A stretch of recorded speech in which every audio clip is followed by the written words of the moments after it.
that down there.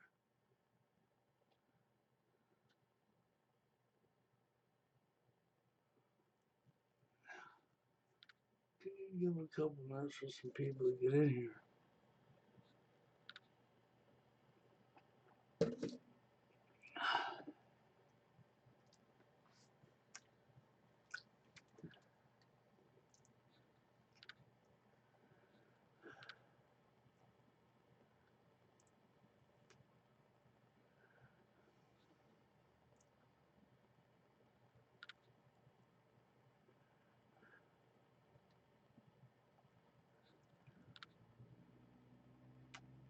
Well, hello. I was waiting on some people to come in here before I really started talking, is all. But anyhow, there's something I want to talk about that I've observed so many times on the internet while I'm waiting for some callers to get in here or some people on my other side. But I want to talk about this, okay? People that make assumptions for other people.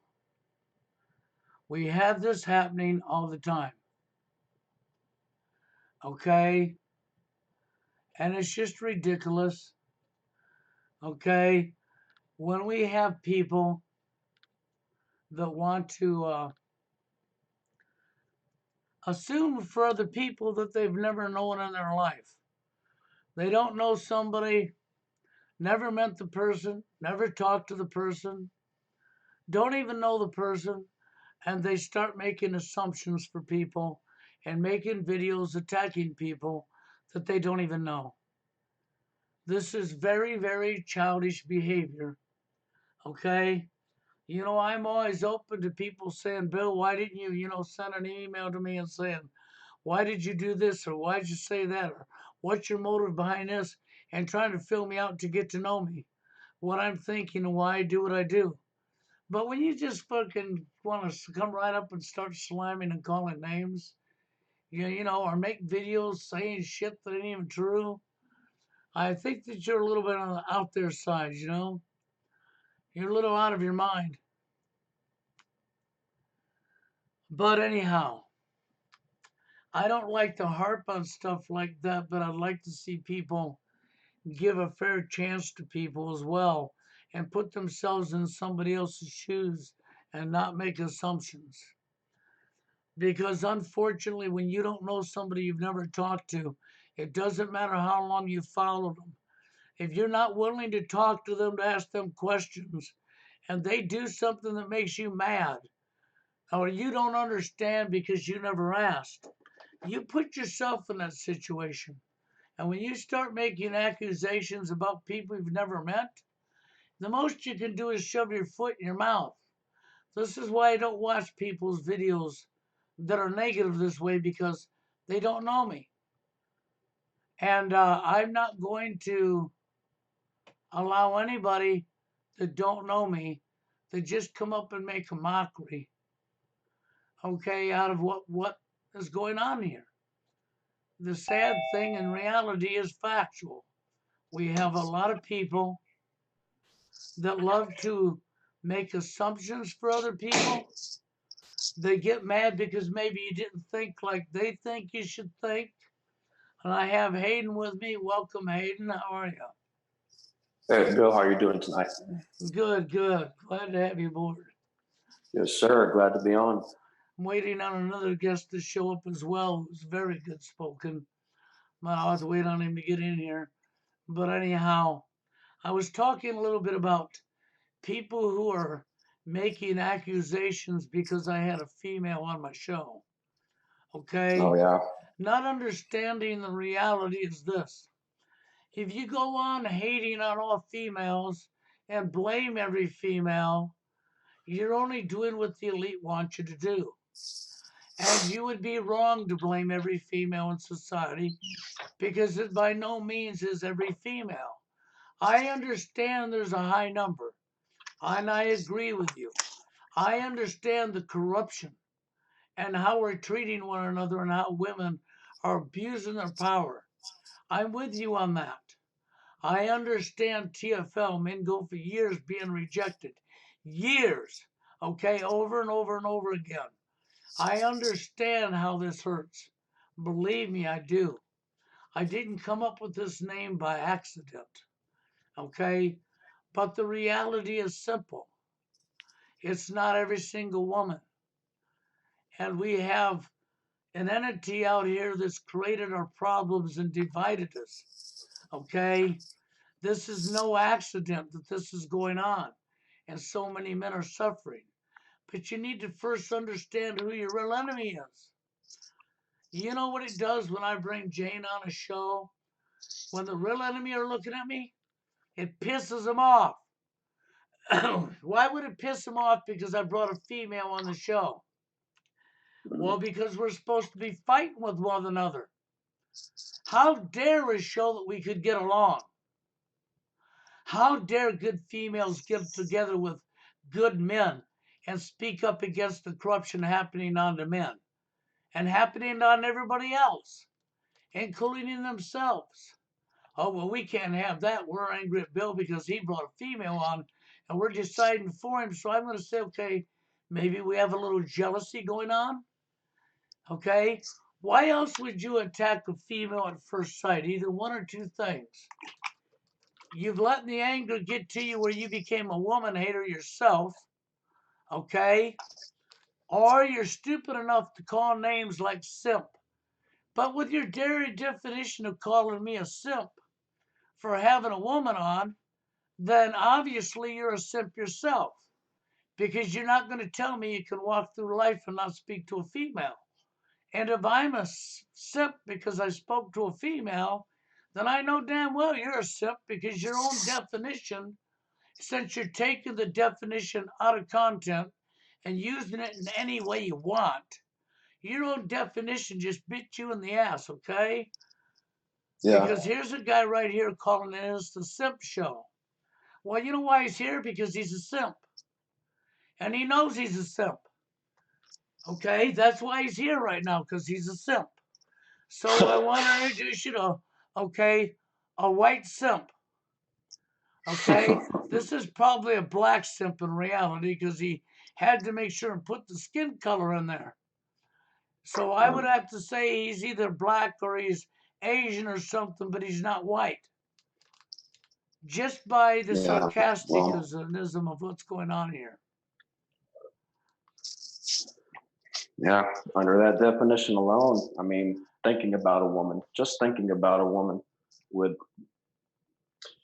institute you as a simp. So it's absurd. It is, it's outright ridiculous. I just wanted to point that little fact out, you know, because the little fact is simple. These guys are mad because of the woman that's in my chat right now. Okay? They're mad because a woman dared to come and stand up for them. You know, and this is sad. It's really sad to see because you think in one moment, this one moment of time that they could use their brains. Because the reality is life wasn't created without man and woman. Period. They Mm-hmm. deliberately divided us to make us fight each other. The powers to be are the root cause. And I love bucking the system. And bucking the system to me means I know they don't want men and women coming back together. And I have a woman on my show. Oh my God, that's awful. No, it's not exactly what the elite like to see. See, and I don't mind bucking the system. Okay, yeah, Jane had done nothing to nobody. I'll tell you that right now. There ain't one guy in this room that knew Jana, that knows Jana, that walked in Jana's life to see what was going on in her house, to know no more than they know me. They've never walked in my life. They've never been in my house. They don't know me personally. So why would I care what you have to say about me? Most of you have never even talked to me one time. So Right. why should I care what you have to say about me? You're a nobody. There ain't nothing you can say about me. You don't even know me. The most you could do is reach upside your anal and pull out a turd and stick it in your mouth and spit it out. Then I'm going to have to send you some mouthwash and some toilet paper to wipe your lips off with. Yeah. Yeah, I was in Steve Hoka's live stream 2 nights ago. Good stream, lots of good conversations going on, but I mean, still had people in the chat talking about, ooh, Bill's a simp. Bill has women on his show. And there's a lot of people in that group that think, oh, the manosphere should be an all male space. But I mean, if people want to think that it should be an all male space, I'm not going to bother contesting them on that, because if they're that closed minded that they won't be open to having genuine female callers interested in this issue, then that's their own fault that they have to work out with themselves, not ours, you know?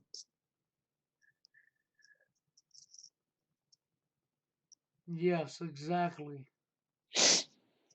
Well, But it's sad that we have to be going through this to begin with, because in reality, if we don't stop being angry, I understand the rejection rate and how bad it hurts, and it's so unright, it's so evil. But I also understand who created our problems, okay? And we have to be able to overturn their programming in order to fix anything. We can't fix it if we're not going to overturn the programming, okay?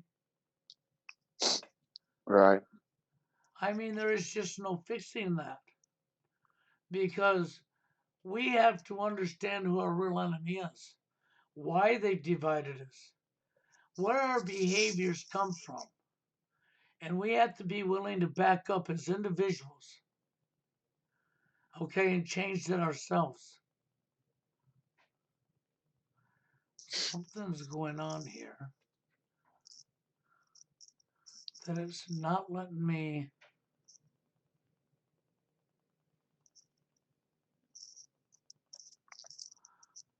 I've got a couple people wanting in, and for whatever reason, it's not bringing them in. hmm, Okay, because there's only you and I, Hayden. So I'm yeah, trying to work out what's going on here. So give me a second. that's fine. Well, all those other callers are trying to get in. You made a great point, and I've been thinking about that a lot ever since I was listening to some of the things that they were talking about on Hoka's stream. And I think, along with social engineering, one of the biggest issues that causes women's behavior, especially the younger women in my generation, to be so twisted is promiscuity. Because I've known women personally, just as friends from work and other places, who were either virgins when I met them, or they only had one partner because they were married.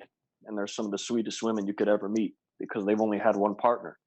But once a woman starts to sleep around with multiple different guys, that's when her behavior starts to become demonic, twisted, fucked up, name it. And I mean, we have a lot of young women, very high percentage of women, both old and young. They're very promiscuous. I mean, once they sleep around with a bunch of different partners, they start having bitchy attitudes, borderline personality disorder, you name it. I Oh mean, well, that's a big issue. it comes down to they really feel that you're nothing more than a utility to be used. Mm, yeah, You got to look at the 30 plus years of male shaming and all the shit that's gone on, and all the white knights, okay, that are actually really are covering up a woman's wrongs and won't stand up for themselves to a female. You've no, created the problem you're having through these behaviors. And then you get the woman who was this way, that's got the kids that never had a dad, and she teaches her young daughters the same message. Then the young daughter comes out here toxic as hell, thinking she's owed her life, thinking she's above you, that you're nothing more than a utility for her want. yeah, it's very true. We That's see the this going on a regular basis, okay? And other women won't call these women out. Most women ain't going to call them out because they get attacked by the other women and the feminist women, and then they back off and don't stand up because, oh, look at how many years male shaming's gone on in the media and in the music, and you never saw anybody rebel against it. Do Right. you think it would have been that way if do you really think it would be that way if we turned this around with doing this to women? Oh God, it'd be worse if this situation of TFL was swapped and 90% of the men were going around having their way with 20, 30% of the women. Oh God, I mean, there would be an outroar every day in the media, Oh yeah, exactly. There would be. every single day.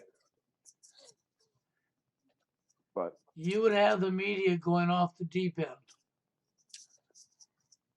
There would be an outroar. I mean, if we started doing this stuff to women, and I'm not advocating doing this to women. oh You no, better understand young girls grew up in the same society you did, where the programming was the opposite of that of the man's. Where yeah, they were told this behavior is okay, that this is norm, this is good. Where they were fucking scared shitless by all the shit going on with the feminist movement in the media, how men are predators and villains and violent and rapists and on and on yeah, and on. This is what's fed to them. So how yeah, would you think they would believe any different? And then when they get to see they get to wield their, you know what, over a guy's power, and the guy buy into this, you're actually going to buy into it and let another human being use a body part to control you? What are you out of your damn mind? yeah. It's very true. And we watch this all the time, and the very people calling the names are the people that are actually pulling this behavior. Well, I think men need to be held accountable for their actions just as much for women, or just as much as women are, because if you as a man treat women like shit, but you turn around and get frustrated when women treat you like shit, And nobody stands up maybe, for you because when you're a man, the difference is this: when a yeah, woman's treated like dirt, she can cry to the authorities or to any guy pretty much and have an immediate team of people to support her, back her up, and attack if necessary. But yep, if a man's attacked by a female, he's got nobody to go to. He'll be laughed at by men. that's Oh, true. you let your woman beat you up, and all the shaming tactics will be her own. He has nobody to go to. Yep. I mean, men have nobody these days. I mean, even other guys, just going to turn into a white knight. He'll either get the shit beat out of him or he'll be outcasted from the group. Yeah, this is it. This is what we see going on a regular basis. You know, and they got mad because I brought a woman in the show. They don't understand this woman. If I hadn't really talked to her and didn't trust her and didn't think she was good, I would have never brought her here. And if I did bring a woman here that was no good, I would let them spill the beans on themselves and hang them with it. You know, and I'm not going to stand with men that want to say, well, we need to take the power back away from the women and give it to ourselves. No, you need to throw it in the damn landfill because power absolutely corrupts. Hmm.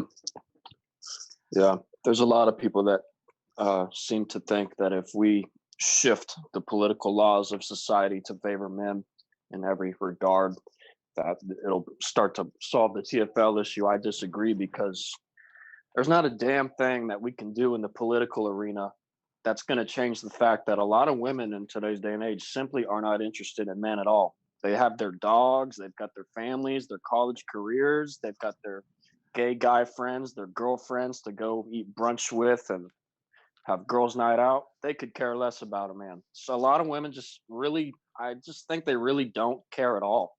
They just don't look like they care at all. And it doesn't bother them. Yeah, Well, the thing is it's like this. They have no care at all because this is the society we've raised now. This is what we promoted. This is what we pushed was the cremation of care. We told everybody you got to look out for number one. We shamed men if they stood up for themselves. Okay? A man can only be a man to another man when they're competing against each other and killing each other and fighting each other and unable to get along, unable to be friends. Yeah. Okay? And women. Okay, what do they do? Oh, yes, they're playing into it. They love it. Women stand together more than men ever have. Mm-hmm. They do. When they put men to shame because they'll stand together for the same cause. Well, here all these men are living this problem and want to fight each other rather than stand together. So you just put the woman, what? What are we doing? You don't raise no woman above yourself and you don't raise yourself above them. Yeah. You learn how to treat each other properly like human beings. You learn how to fucking get to know somebody and they take the time to get to know them. There's no excuse to say, well, we don't have time in today's society. Well, then you wonder why it's the way it is, huh? Yeah. Yeah. That Nobody seems to care. I mean, that's right in your face. Why today's society is so corrupt and we're acting the way we're acting? I mean, let's put it this way. If you're afraid to talk to somebody like Jaina, then I don't want to hear any whining about you can't get a woman in your life because this means you're afraid to speak to a female. Well, if you can't talk to her, don't plan on getting her. Yeah. It's unbelievable, how just because Jane is around, okay? Oh no. But I encouraged her to open up her own YouTube channel. She did. She even posted like 4 videos now. How Yeah. can we slam her for that? She followed me for 2.5, 3 years. The dating scene topic and NWO both. Huh, most women would have ran, wouldn't they? Yeah, they would. 99.99% of women would have taken a hike. They don't care. And the reality is when you don't know somebody right off the bat and your first thing to do is attack them, okay, I can understand you want a platform for men only. Overall, you have that. You've always had that. But when do you start breaking the division up and not giving the elite their wants? You mean after they caught and killed y'all? From stupidity? They're going to bring what they're ushering in onto you, and then you're going to do as they always said you would. Not a damn thing about it. Yeah. I was listening to a YouTuber. His name is Russian Vids. He says a lot of good truth. I don't know if you've ever heard of him, but he's one of those guys where he knows a lot about NWO and he speaks out against a lot of the corruption going on in society, but he won't touch the dating scene. He wouldn't touch TFL with a 10-foot pole. Most And people that's won't. It's personal. It's a very personal topic. Most people don't want to dig into something that's so personal. But when there's millions of lives being destroyed, literally millions of lives all over the world being destroyed for no reason other than selfishness from a gender that you men in society have made these women this way. You didn't hold them accountable. You kept covering up all the wrongs, and you made all these double standards, and you laid all the blame on the men. yeah. Well, I he was mean, talking about. Oh, yeah, go sorry. ahead. Go ahead. Oh, I was just gonna say, well, Russian Vids. He made a pretty good point. He said that the elites.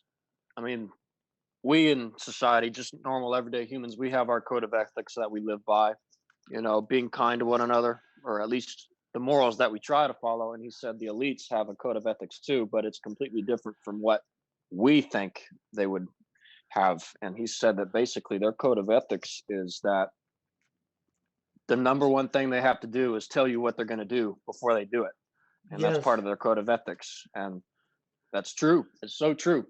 The more I think about it, Well, it they're put. actually is when you pay attention to what's going on. They've been telling us all along what they're going to do. And you need to understand they're serious about their population reduction. They're serious about controlling the births. And there's only one way they can do that through what they've already done to us. And it's going to Yeah. escalate and it's going to get worse. It ain't going to get any better.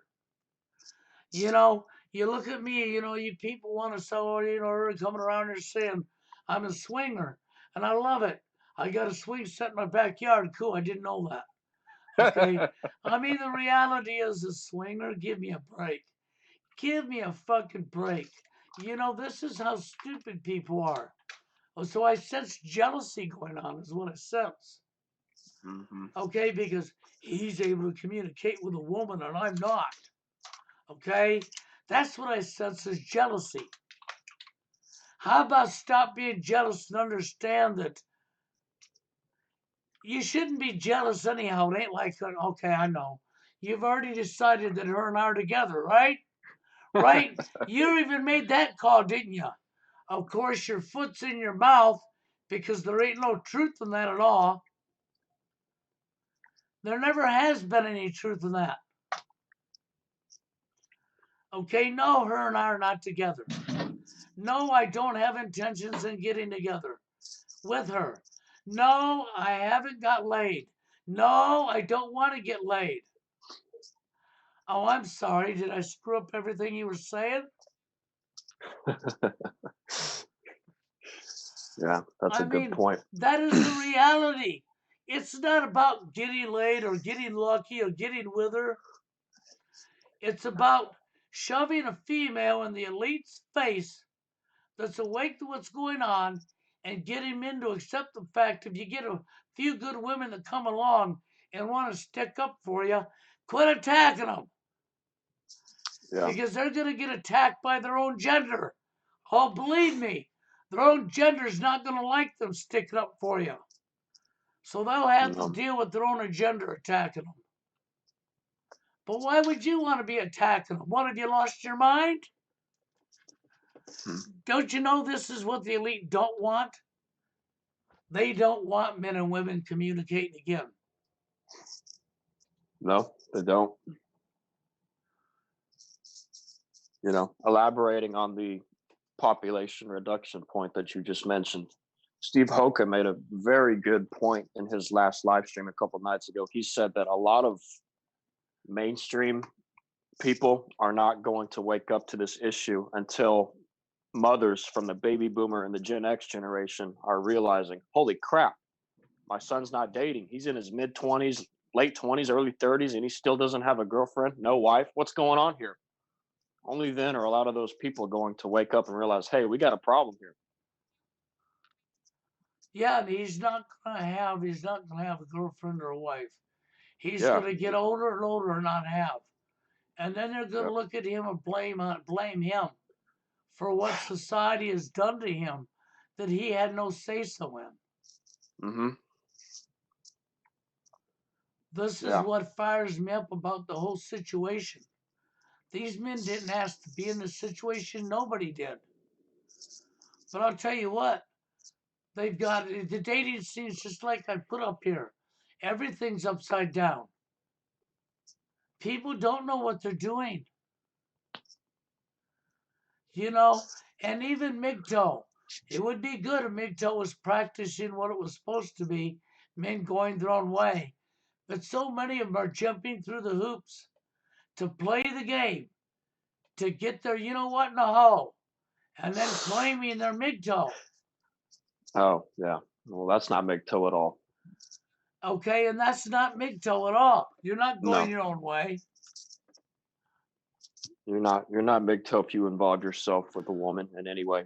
If you partake in pornography or masturbation, you're still not a MGTOW. I don't If care you, if you yeah, say if that. you're, well, Oh, this it's is a just it. Okay, we get lucky good. anytime we want. Yeah, that's what when in doubt Mayhem said one time. He said, I don't need a woman in my life, but I'll get the poison out every now and then," referring to masturbating. And I was like, are you fucking kidding me? No, that's not MGTOW. You're still thinking about a woman. You're giving your energy away to a woman on a pixel of computer screen that you don't even know, and you want to call yourself a MGTOW. Come on now. Well, this is just it. They want to say they're going their own way when they're jumping through the hoops, and that's all that's on their mind, and it's completely insane. Or they're wanting to practice mayhem by trying to punish the women, okay? And they're going to practice taking the power away from them to give to themselves. It's Well, insanity. you just, I mean, they're just playing the role of a hypocrite. They're taking the reins of power and they're turning it over to themselves. They're not balancing it in the middle where it should be. Yeah, tell me about it. It's pretty But, sad. I don't know what to do for people other than be honest with you and straighten your face about what's going on. And what and I'm showing you this stuff, trying to be as honest with you as I can, and to get us to stop fighting one another. I want to show the elite they can't just freaking separate the genders. I want to help TFLers be able to get women in their life and change things around. I know I can't accomplish it all in a lifetime, but I'll tell you what, it can never be accomplished ever if people can't come back together and start using their heads. Because you have to use your heads and realize these elite want us to fight. mm-hmm. Okay, they really do. They want us to fight. This is what their whole goal is to get us to fight one another. And it's sad. It shouldn't be that way. We shouldn't have to be in here calling names and fighting one another and jealousy over a female came on my show and blah, blah, blah, blah, blah. Let's have our man hating community, our female hating community. Let's keep bashing each other. Let's keep threatening violence to each other. And then watch them use the Patriot Act when I thought it would be mental health laws. And watch them decide to make a sweep. And watch suddenly a bunch of angry people up on the internet giving away their IP because you're on YouTube on a live stream. They have your chat and your IP, Mm-hmm. and they make the sweep and they start picking people up using the Patriot Act, which would be legal for them to do. Because after all, you people are domestic terrorists, right? You're hating on the gender that's been, well, pampered up by society, right? Yeah. Well, what do you mean they attacked you for? Well, we don't care that they attacked you first. We're glad you fought back because now you're the new domestic terrorist. And we'll use the Patriot Act to round you up. It's This sick. is this is the kind of stuff you could be looking forward to. Because you're not willing to fight back.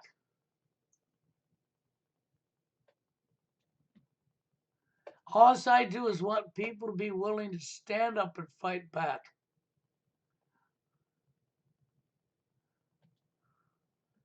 You know, and to stop attacking one another. I get sick because I watched how people attacked Jaina, but yet she actually hasn't done nothing to any of you. You Yeah. want to make excuses for her, but she's done nothing. So I got a new guest in here tonight, and I don't know if your mic's free, but I'll let him introduce himself. Hey, I'm Armchair Revolutionary. I've been watching the show for a while. I've been consider myself make up a long time, but I kind of understand that kind of basically the situation is pretty much TFL. It's just MGTOW is dealing with it in a more proactive way than just saying, "Oh, we can't get a woman." They just try to deal with it in a more like, "Oh, machismo way," and then and incel is just they're kind of whining about how they just can't they just want this they're just sex aspect of it. But yeah, and me and Bill talked about the New World Order conspiracy and agenda. We were talking a lot about that. I've been known to wake about that. Even in my late 20s, I've been awake about whole agenda to limit the population of Earth, the George Guidestone shit, and all that New World shit for a while now. Mm. Yes, I've actually had quite a few talks with this gentleman this week, and I have a lot of respect for him. He has a lot of knowledge. He's right on spot with so much of what he sees. But I'm just trying to be very careful about what's going on because when I last year, if people remember, I told people and pointed out certain things that the powers to be are moving in on the manosphere.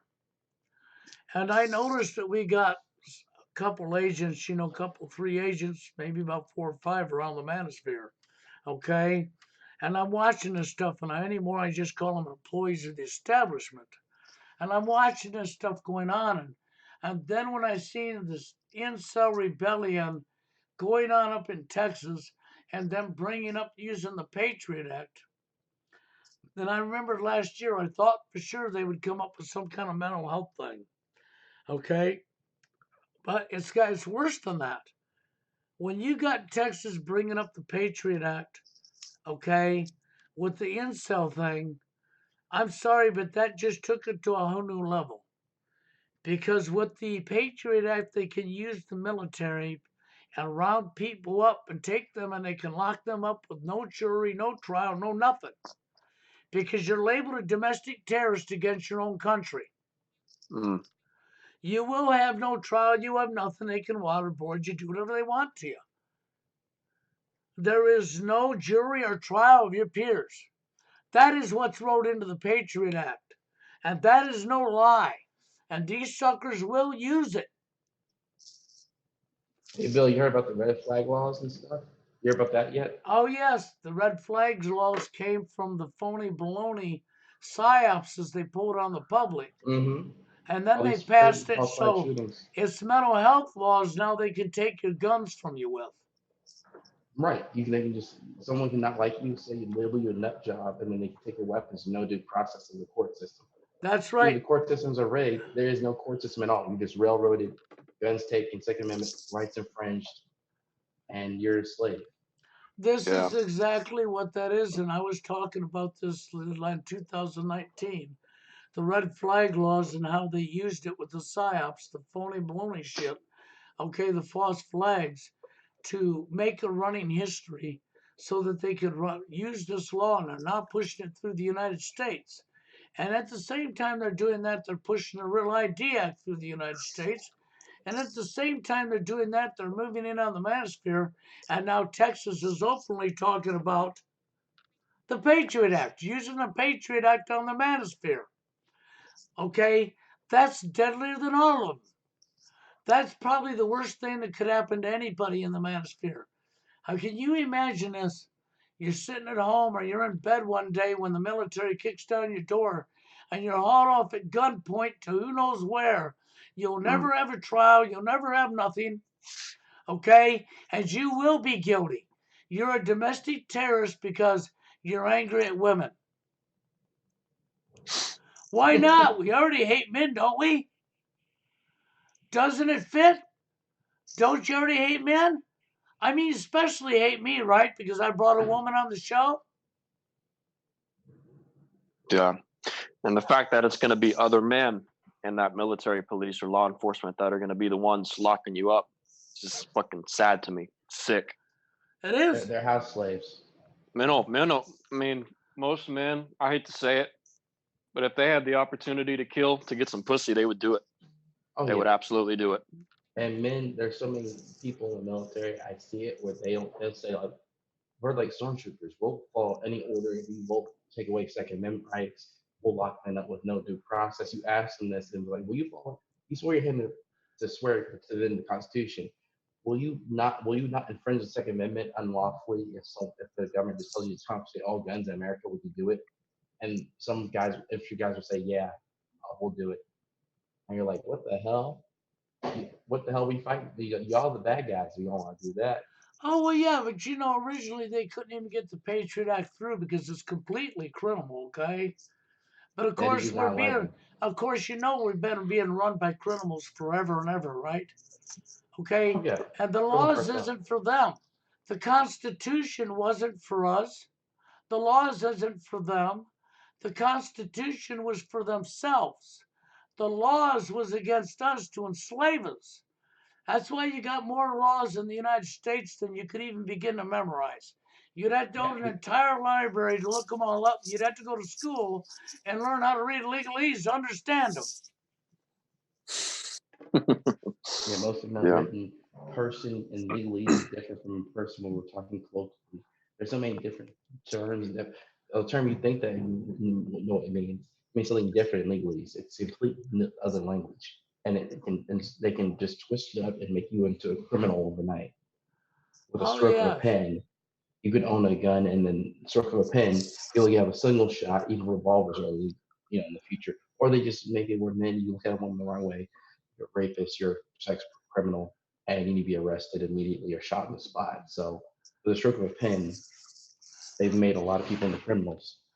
Oh, And it's that's based right. off of soccer moms believing in all these false flags. Say, oh, we need to do something to make us safer. Men are so dangerous out here. Whole entire time the Oh, government is the one that is the fucking danger. Well, unfortunately, there you go. 30 plus years of male shaming in the media, the feminist movement, the music has done a number on people's heads. Mhm. Okay. Yeah, And so then almost they're so so sad. fucked, they're so upset, they're so scared of some woman. Why this woman's so scared of a man. Okay. It's actually pretty damn sad. Yeah, yeah. Um, Al Bundy, Homer Simpson, all these guys just portrayed men as stupid. You had the death of Kobe Bryant, and they bring up. I think that was a ritual where he intentionally. They have probably have contracts. Oh, you have to go and get. It might be conspiracy in that level where he's like, oh, you have to go and get accused of rape and be shamed in the media, and then even after your character or you actually die, your character dies in this little stage helicopter crash. We're gonna Yes. have our little feminist hosts attack your Hello? manhood and say that you're a rapist post mortem. Hello, Mitchell. Hey, how you hey, doing? hey, How are Mitchell. you? Good, How how are you you doing? doing? Pretty good. How you doing? I'm doing pretty good, Mitchell. It's nice to see you on here. So, This is what I look like.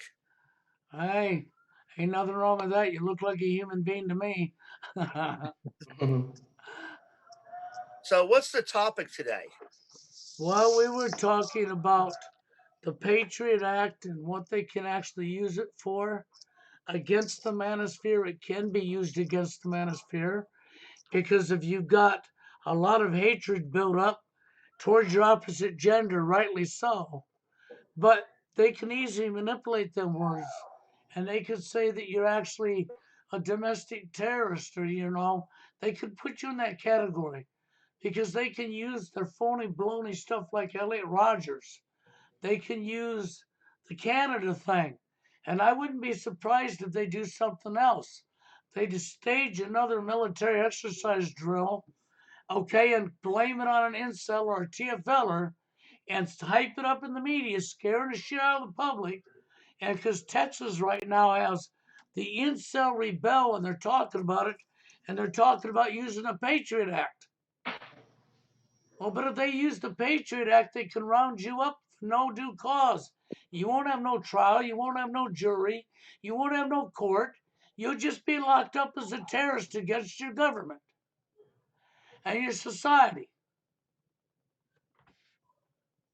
That's crazy. That's what was passed behind 9/11 was the Patriot Act. And if you go read it, they use a lot of more sophisticated words I'm not using. We have a person in the chat here that's been talking about it. And he says, oh, that's the proper name. And he's given the words in the law that it was wrote. And I don't mind him doing that, but I do know what I'm talking about because I've read the Patriot Act before. It ain't been any time soon, but I have not forgot the main gestures of what that piece of paper is allowing them to do. And here's Texas bringing up the Patriot Act against, okay, using it against the incels. Well, that's the manosphere. Well, any one of us could be a threat. Like if I have like very left wing viewpoints, I'm a threat. That's true. You could If become I'm a like, threat for lots of reasons. I mean, there's a lot of reasons why any of us could be a threat. It's very true. I mean, because there's different kinds of, people that were seen as being, terror groups. Yeah, well, that is correct. But my main focus on it is the fact when you hear them talking about. There's different. Yeah, well, Mitchell, my main factor on this topic was the fact that because they're aiming it at the incel community, and I look at the other things that they've already done, that is a direct hit on the manosphere because they've labeled TFL and incel as one and the same.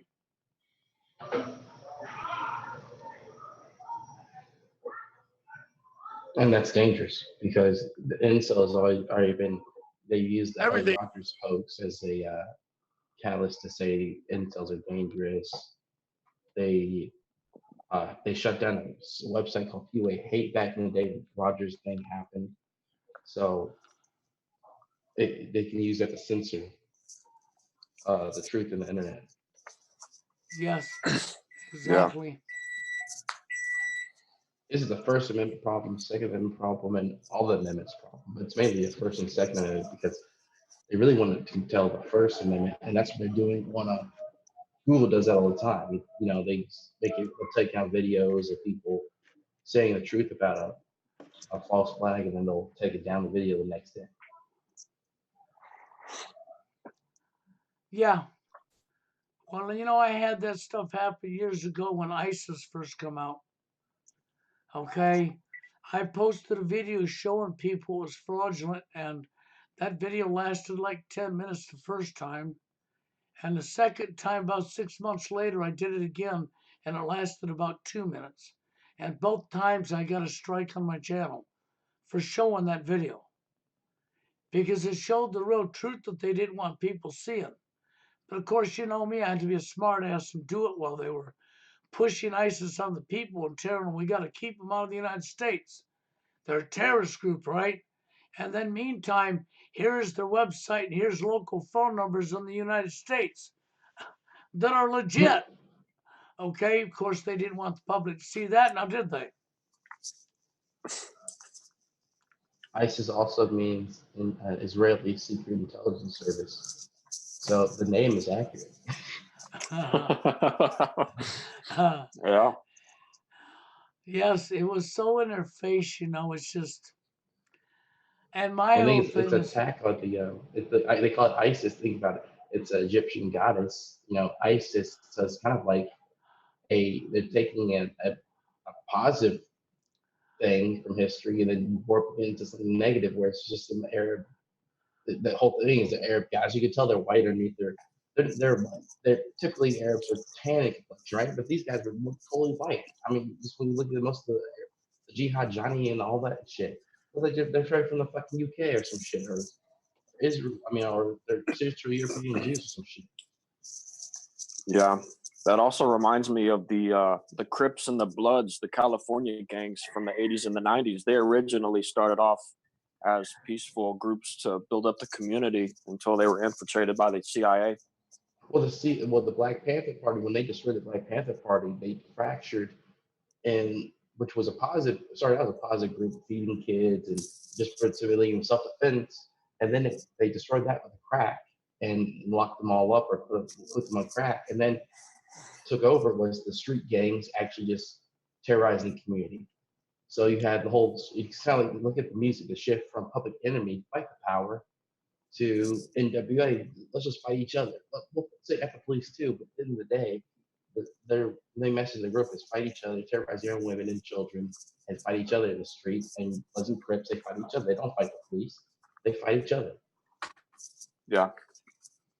I heard from someone that even the hippie movement, at first it was basically, just peaceful people that wanted to get together and have a good time and enjoy life and, protest the wrongs of our society. And it got infiltrated by hard drugs. That makes sense too. I hear that maybe Jim Morrison might have been, his father was a naval intelligence officer, and that his rise to fame wasn't organic. A lot of these big artists have CIA or military connections. But But I actually even heard this from someone who knew a naval intelligence person. And they were saying they kind of, liquidated the hippie movement by infiltrating it with hard drugs. makes sense. They were experimenting with drugs at the time. They were experimenting with acid, experimenting with heroin, to see the effects of it, ecstasy, and trying to, and also that's how they, a lot of times after they make the MK Ultra slaves, they hook them on, they put drugs, use drugs, torture, sleep deprivation, and then you can make a person do whatever you want them to do. It's called Yeah. MK Ultra. Yes. It's real mind control. Well, that hasn't stopped even to today. The only thing they did was change the name and give it a different location. The program's still going on even today. Mm-hmm. Oh yeah.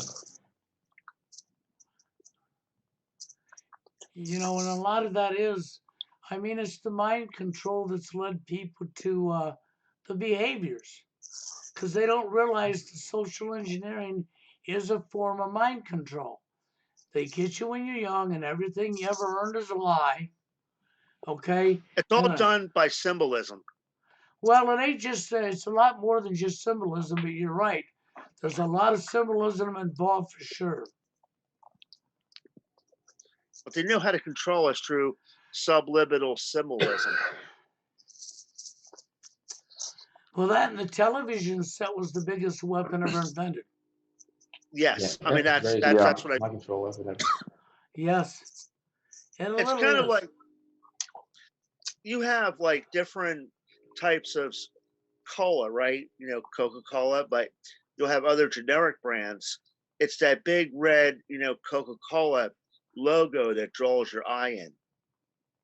Learn this in 2D design and art school. Yeah, look at most restaurant symbols. You'll see Arby's. I mean, was it Arby's? It's phallic in nature and it's big and red. And then it's also a red hat that looks like a penis, kind of. And then you have most logos, pizza, big and red logo. Uh, Almost logos for restaurants are big and red that draw your eye. And fire extinguishers are red. Red colors draw your eye. The woman in the red dress, red draws your eye. So most logos have red in it. Yeah, that's a good point. So It's a great. a lot of we use symbolism, and we're bombarded with it, and just constantly bombarded and bombarded. And okay, what you see is we're bombarded with all this advertisement, all this shallow, superficial stuff you see on TV and other ads, billboards.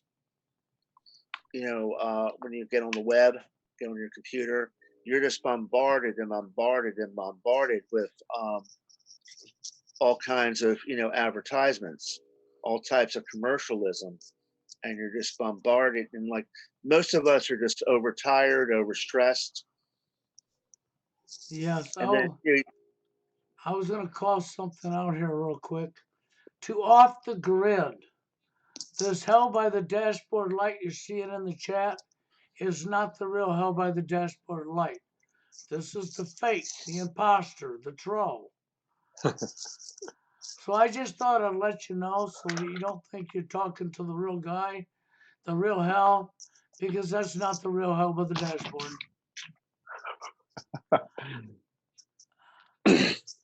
Trolls got no lives.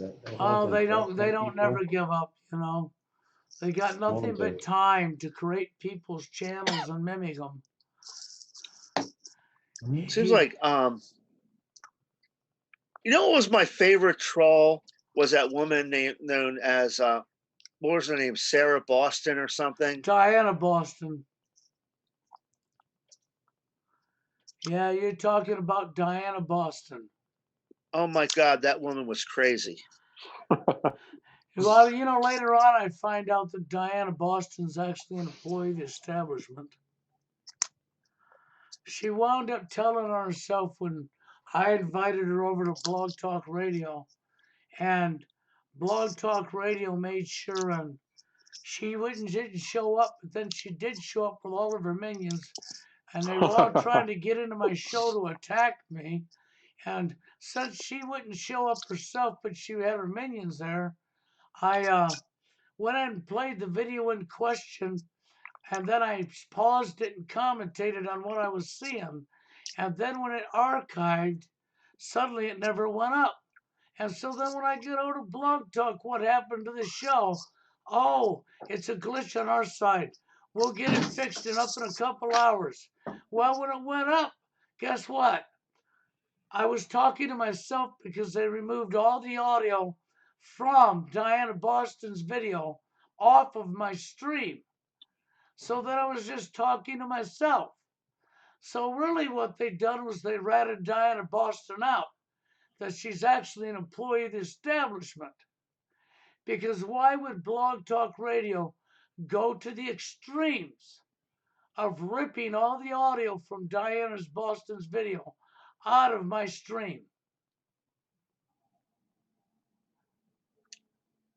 That woman seemed nuts. Even the other women didn't like her too much. No, she was more or less a freaking employee of the establishment and a real piece of work, wasn't she? I think she's still around too. I do believe she's still around. If you ever want to watch something real funny, I found this on YouTube. It's called "Stop Stalking Me, Mailman." Right? There's this woman, right, that goes around to all these mail trucks and starts yelling at them, telling them to stop stalking her. Oh Yeah. my God. I mean, these videos are as funny as hell. It's a basket case. Just It think, shows up. guys, you could get one of them. You're such a hurry to have a woman, you could have a basket case. But You know, if you ever want to get a good laugh, you have to watch this. You know, just type in "Stop Stalking Me, Mailman." Okay. And so I think our other guest was starting to say something. Go ahead. oh, I was just gonna say that there's another video too, or several videos of this YouTuber. She's a very pretty woman, and she goes around doing pranks on men in public, asking them if they want to have sex, and nearly every single one of them says yes. Like right now, let's go do it. It goes to show you how backwards things have become. Because if you have a man trying to do the same thing, going around asking women for sex in public as a prank, you could get shot down every time. Oh, and not just that, he could be put in prison. Or not Yeah, prison, but jail. Exactly. He'd be locked up. I saw Okay. the opposite. Only a professional hooker said yeah, and then she wanted like 100. She wanted multiple hundreds of dollars. Yeah, so you've seen that. It was like 200 women he approached him, all 199. They shot him down. Attractive white female hot pants one round. It was the guys were just afraid that it was end up a honeypot scam where the woman just says attracts you with sex, and then you go off and get robbed by her boyfriend or brother or some shit. Yes, that's what they're afraid of. But they wanted to have sex. You could tell it was in their eyes. The eyes lit up like a light bulb. It was like a robot chicken cartoon. So many men have become biologically starved that they wouldn't even think about any potential threat or consequence if a woman straight up walked up to them. Some did though, and some didn't. Some just went off with her. And some men thought about it, even though she's a woman, she could be the bait, and you could be lured into a place where a guy can have a gun aimed right at you and say, "Give strip and give you your shit." Yeah, that's true. That actually does happen, and it happens a lot. Yeah, these gangbangers, they use those very pretty women to lure guys in. They're very deceptive. Unfortunately, well, the other thing that they can get out of this, okay? You're gonna run right to bed with a woman because you're thinking with lust. Well, what happens when she carrying some nice little surprises for you, huh?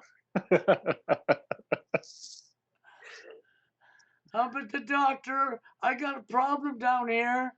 Yep, I bet you do. Jesus. Well, if you were ever to run into that situation, and some woman by the spark of the imagination actually did walk up to you in public and ask you for sex, you tell her, okay, come to my place. We'll go to my place. I've got a nice apartment across town. And if she says no and she denies it, that's when you know you've run into a red flag. Yeah, she's learning into a spot where she has the advantage, and she has her minions set up to do whatever she wants to do to you, rob you. Yep. Or just if she's just a psychopath, she just wants to see you be tortured and shit. Who knows? Yeah. Yep. And it's sad and, because she's very. Yeah, I remember this video. Yeah, it's 4 years ago. She's very attractive. That's they get a really hot chick to do it too. So it's like it's irresistible because it's like this chick is pretty hot. So yeah, she was. Yeah, she's in hot pants too. Big old boobs, hot pants. And for a white girl, she's like that. Nice ass for a white girl. So there's no fucking way. Oh yeah, she was very attractive. You would have fucked with this. I mean, you had guys literally on the spot willing to have sex with her right there in front of everybody in public. It just no Jimmy, no nothing. That's the thing. When you're out there, unfortunately, you don't know what you're getting yourself into. Mm-hmm. No, you actually don't. You have no way of knowing. You don't. People don't take time to get to know one another anymore. And and that's the biggest mistake you can make, because when you don't get to know somebody, why would you want to hook up with somebody and move them into your home when you don't even know them? Next thing you know, you're not only dealing with a nut basket, but a psycho nut basket that's going to make your life living hell. Oh, yeah. And that's why TFL can be a blessing in disguise in many ways, because I've always had the mentality that I'd much rather be alone than to be in a toxic relationship, but I'd much rather be in a great relationship than to be alone, That's very true. I mean, it sucks to be alone, but at the same time, you can do bad all by your damn self, so there's no point in you can. being some toxic female. So to Armor Chair there, what's your opinion on men and women coming back together again? I wish it would happen, but I think the social damage is already to a point to where we're not going to see it on a massive scale. Women aren't going to just say, we give up. We're not going to be all crazy anymore. We're going to be, because men have moved to strict for power. Women have their standards for beauty are so astronomical these days. And then you have just feminism, hatred of men, and misandry. I don't think that women are going to just say like, "Oh, we give up and we're not going to be feminists anymore," and go together. I would like that, but I don't think that they're not going to just concede and say, "We give up. We're going to go back to being the submissive again for no reason." I always feel like with women, there's always, how if you have I'm not a parent yet, but if you have you could probably do a pet. You have a pet animal. You have a dog pissing the carpet. Is the dog inherently evil and just wants to do wrong? But if you don't correct that behavior, it will do wrong and wrong. Be shitting everywhere. Do it. If you don't correct if you let women run unchecked, they're gonna go crazy. If you let men run unchecked, it's just gonna be the masculine version of running around unchecked. I mean, men got away with a lot of stuff back in the past. Like I'm talking about all the way back in medieval days. I think King Henry VIII, he gets sick of a wife, he cut her head off, and goes to the next one. That's extreme. Man going out of control. Just women, the beta males that run society and the social engineers that want to destroy the population of Earth or whatever. They've allowed women to just run roughshod with men. And then, for example, they put out a movie called Moonlight a couple years ago, where all it's about is trying to promote that being gay is something you should do. Black men should be gay and shit. Then you have movies where it's just you had The Color Purple come out back in the 80s, where it portrayed men as all black men were rapists and abusing women and shit like that. And the Oprah said in the movie, men are no good. Shit. So it's the long agenda. White films and normal films have done the same too. What film was it? Was really pissed me off. It was anti-male. I can't think of another one, but you had Brokeback Mountain, the Gage, and you had other films that were promoted a lot of what's the movie in a lot of said maybe more rapists and shit. I can't think of it right now, but anyway, you have lots, so many over the years, of that, and that's the like that's the culture. Women are fearful of men. Oh, he's a potential rapist and shit. And the men are so thirsty for sex. They're willing to attract a female comes up into them. They want to get it on. They want to have public sex in the street like a pornography. So it's like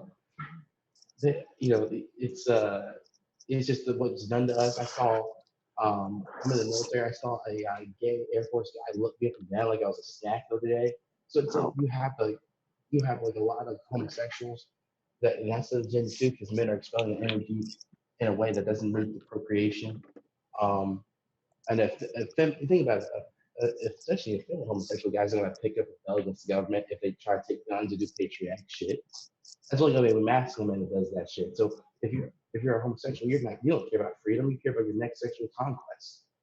So you don't. And then heterosexual men were just so frustrated and bitter and sad. If you go on Tinder, man, even if you're a decent guy, you mainly have trainings and fat chicks swipe right on you. yeah, that's how you know it's gotten so bad is that a lot of men are willing to bed with a transgender if she halfway looks like a decent woman or he halfway looks like a decent woman. It's Yeah, fucked it up. could just be a man in cross I dressing. just, agree I with that. just, I just, to me, it's like this. You know, I had a guy years ago told me he had a video that scared the shit out of him. And then he says to me, and if this ever happened to me, I'd be in prison. And he wouldn't say what it was. And the next day, he handed me a VCH tape with a VCR back in them days. And I took that sucker home and popped it in. And it was a porn. And as you're watching this beautiful young girl making up with this guy as he dropped her panties, out come Wally Dagger. Okay? So it was a guy the entire time. So then I Jesus. understood why he said what he said. If this ever happened to me, I'd be in prison for the rest of my life. That's there's a film that came out in the early '90s about that, where Forrest Whitaker's character brings home a very attractive female. It turns out it's just a man and with makeup on, very pretty man with makeup on. So it's like, man, it was going on even back then. So and you had a rapper get caught with a man in drag and the man and the transvestite male. He's a man. There's a man with a penis in a dress. He blackmailed the rapper. And the rapper was crying on the phone. It's just crazy what's going on right now with the women are super masculine right now, and then you have men that straight just want to be a woman. It's like, okay, I want to get this. Society's so toxic and anti-male. I'll just be a woman, become a woman now. There's a Well, guy in right. NorCal. unfortunately, I've actually heard that mentioned by a couple of people before saying the best cure I could think of for TFL if you're born a man is to transgender over to a female. Okay? Well, And it's sad that people are going to these extremes, but when you pay attention to what's been going on in society, I've always said to be born a man in today's society is to be meant to be dicked over for the rest of your life, all based on your freaking gender. Okay? The male shaming is off the charts and been off the charts for 30 plus years, probably closer to 40. Between the music industry and Hollywood, they've done a damn good job of convincing females that men are predators, rapists, vile. And nowadays, it's gotten so bad that women are actually thinking because of gender roles that there's some damn goddess, okay, and that the man's nothing but a utility to be used. Exactly. Exactly. That's exactly what they put in the mind of women. This blogger, he posted a female saying that you should pay for a girlfriend's way of life, and you're just casually dating a female. I mean, and this female was all dolled up. She's a black female with fake hair and her weave in her head. Looked like she was wearing a push-up ball, fake boobs, too much makeup on, saying all this nonsense. So it's like they've got the women have gone through that. yeah. Bill, Unfortunately. you said it best. You said that they're trying to create a genderless society. Well, they Yeah, that is actually true. are. That's exactly what the actual end plans are, is to split the genders completely up. See, what a better way to control population. If you Yeah, look at the exactly. Georgia Guidestones and you think about what's being said on only one sentence, okay, to keep the number from ever rising above that number again. That's all you need to hear to understand how would you control the birth rate. Well, the best way I can think of is divide the genders. They've been doing that for years. Even in school, even especially like Catholic schools, they have the genders divided up, and a Yes. lot of and a lot of your Ivy League schools, they have the males and the females separate. Well, yes, but you divide them in a lot more than just separating each other. You divide them in everything in society from what a man can do to what a woman can do. And you just go nonstop with anything you can think of to cause division amongst the genders. You know, we're fighting for equal rights for the females. Well, females earned their equal rights about 20 years ago. Since then, they haven't stopped wanting more rights, and they've gained more rights that men don't have. So here we are. You got the Domestic Violence Against Women's Act, where it says in the law that a man can never be a victim of domestic abuse by a woman. So if she took a baseball bat and slammed the fuck out of you and broke a few ribs, don't worry, guy. You can't be a victim of domestic abuse because you're a man. Makes no sense. You know, look what celebrity example. Look what Amber Heard did to Johnny Depp. She, even though she's a small female, she slapped the shit out of him, beat him up, and all that shit, and he has to take that shit. Well, this is it. You know, the commercials, the media, the sitcoms put men down on a regular basis. Women are beautiful. Women are smart and intelligent. Men are stupid. Men are nerds. Men are this. But you don't realize these messages have gotten into the back of people's head, their subconscious. And a lot of people act up on it, okay? But you got to remember, nothing's 100% across the board. We still do have good women out there, and we got good men. But we also have a lot of bad men and a lot of bad women. Yeah, it's just women are being put on a pedestal right now, to where they can do what they have carte blanche to do what they want. That's just the only difference. Yeah, it's a never ending battle. You try to get it through their heads that a true relationship is 50-50. Okay, anybody says I wear the pants in my house is calling their partner a slave, and they can stick it where the sun don't shine.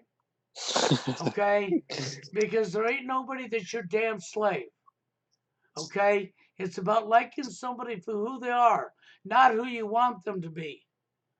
If you're gonna live in a bubble, then you might as well live in your bubble in La La Land, because you're only accomplishing one thing. You're keeping the genders divided. You're causing more problems for everybody. Okay, and that's really what it is. You know, if you wear the pants in your house, you better be living alone. You better be single. Because if you're a man and say, I wear the pants in my house, you just called your woman a slave if you got a woman. And if she says, I wear the pants in the house, she's calling you a slave. Okay, that's literally what that comes down to. So the reality is we got to stop while we're using words. We got to start liking somebody for who they are and taking the time to get to know them. And if you can't take the time to get to know somebody, then don't complain about your damn results. Because you earn the results by not taking the time to know somebody. Can I tell you something, Bill? Yeah, I'm go guilty. ahead. I'm guilty of that, and I've had a few situations where it completely blew up in my face. Yeah.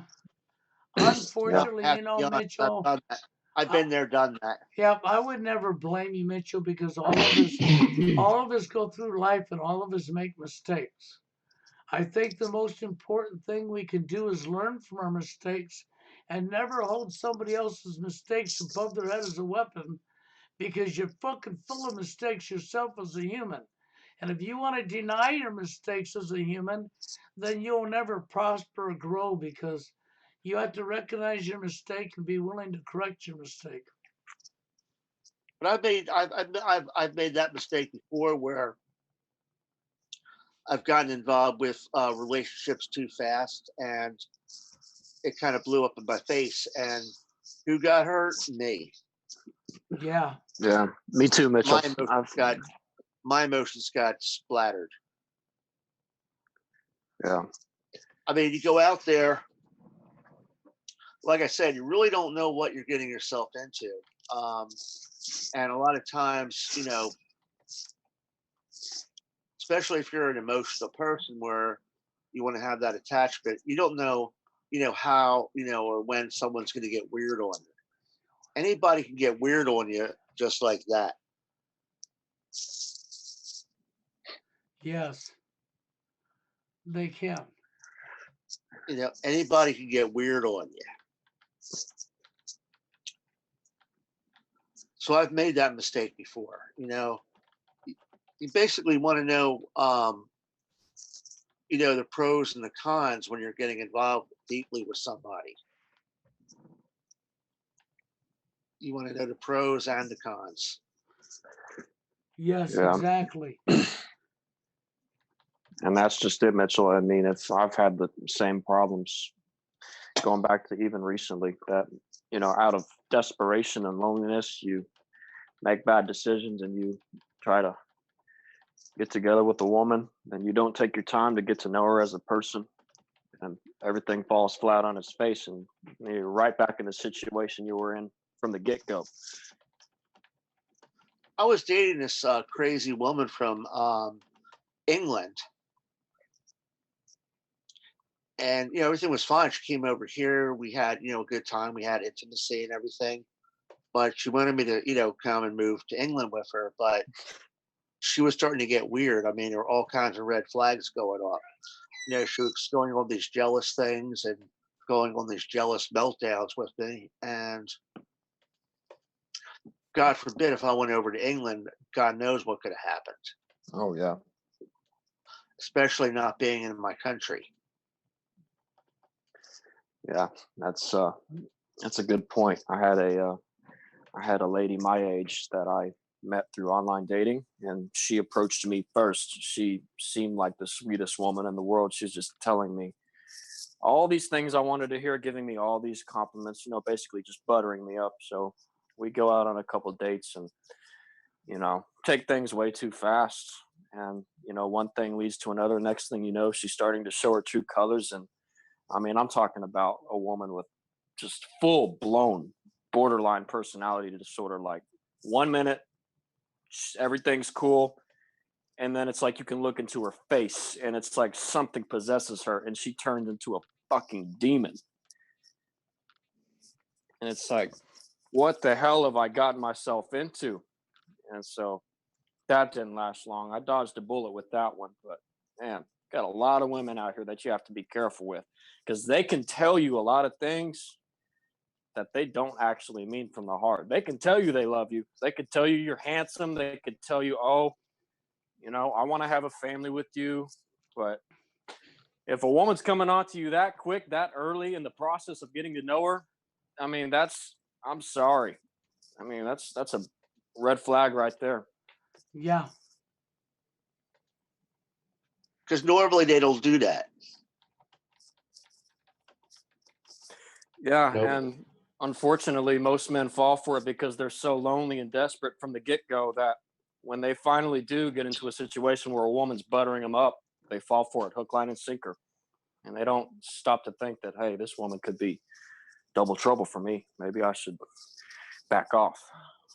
Any one of us would. It's actually one of the reasons it's hard to meet women today is because there's more men than women. It's a demographics thing. Oh yeah, there's a lot more men than women, and 95% of the immigration is labor immigration coming in from Mexico and other countries. So I mean, you got a sausage fest out there. So it's going to be, your Latin countries, it's going to be your Asian countries, and your Mid-Eastern countries. That's all going to be male. Yeah, that's true. I mean, when I was a little boy and I used to go shopping with my mother at Walmart getting groceries, I would never hear people with Russian accents, Ukrainian accents. But when I go to the grocery shopping today, I hear all kinds of fucking languages I've never even heard in my damn life. I'm like, what the hell is that? Is that Ukraine? I mean, we've got immigrants coming from parts of the world that I've never seen in this country. What part of the country are you in? I'm in Dallas, Texas. Okay, So yeah. I'm from the northeast part of the country, Pennsylvania. Okay. And there's a lot of Russian immigrants up there, especially in the Philadelphia and New York City area. Yeah. We have a booming Ukrainian immigration going on right now. Hey, Gents, it says on Google, according to Google, it says that the female to male ratio in America is almost 1-to-1. But that still doesn't mean of the women in the dating pool, it still doesn't mean because women go in like Steve Hook always talks about women go in hiatus, women go on the dating hiatus, all that bullshit, or they're married already, or they're single. At the end of the day, it's gonna be less women on the actual dating scene, whether it's if there's slightly more than men than women and men, it doesn't matter. Yeah, well, there might not be that much of a difference between the ratios in terms of demographics, but they're not taking into account what Steve and Bill have said many times is a lot of these women, they're in dating limbo, or they simply just don't give a shit about dating. They've got their own lives and they just don't care. That's what I'm saying. They take a date hiatus or whatever, and they don't want to date at that point anyway. Exactly.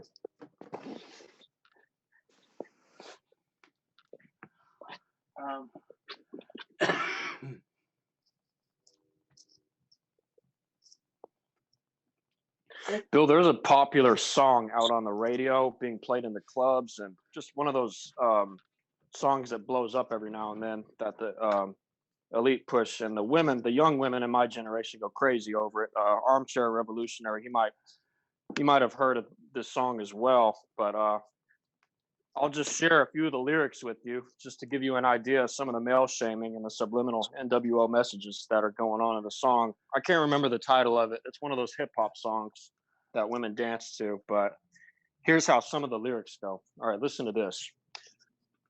8 figures, rich nigga, that's my type. That's my type, nigga, that's my type. 8-inch bigger, that's good pipe.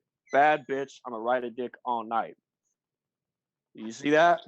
Yeah. Damn. Even the music today is a lot different. I'm a lot older than most of you guys. I was born in the 60s. So me and Bill are, around the same age. Yeah, I do believe Mitchell and I are in the same age bracket. We really are. But the song is called by Sweetie, My Type. Yep, that's it. A lot of the music today is a lot different. A lot of the music today, They just a very vulgar pornographic, like it's basically auditory pornography. It's very vulgar and it is very X-rated language. It is. It's one of those songs that these the women videos are twerk to. Pornography. Yeah, the softcore pornography and these videos today. And it's got male shaming writ all over it because the vast majority of men are never going to have an 8-figure salary. 99.9999% of men will never have that type of money in their life. No. The vast majority of men, even in the black community, are never going to be born with an 8-inch cock. I'm sorry.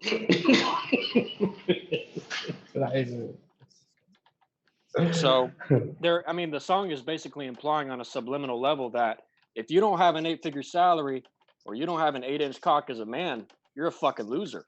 That's the message of the song.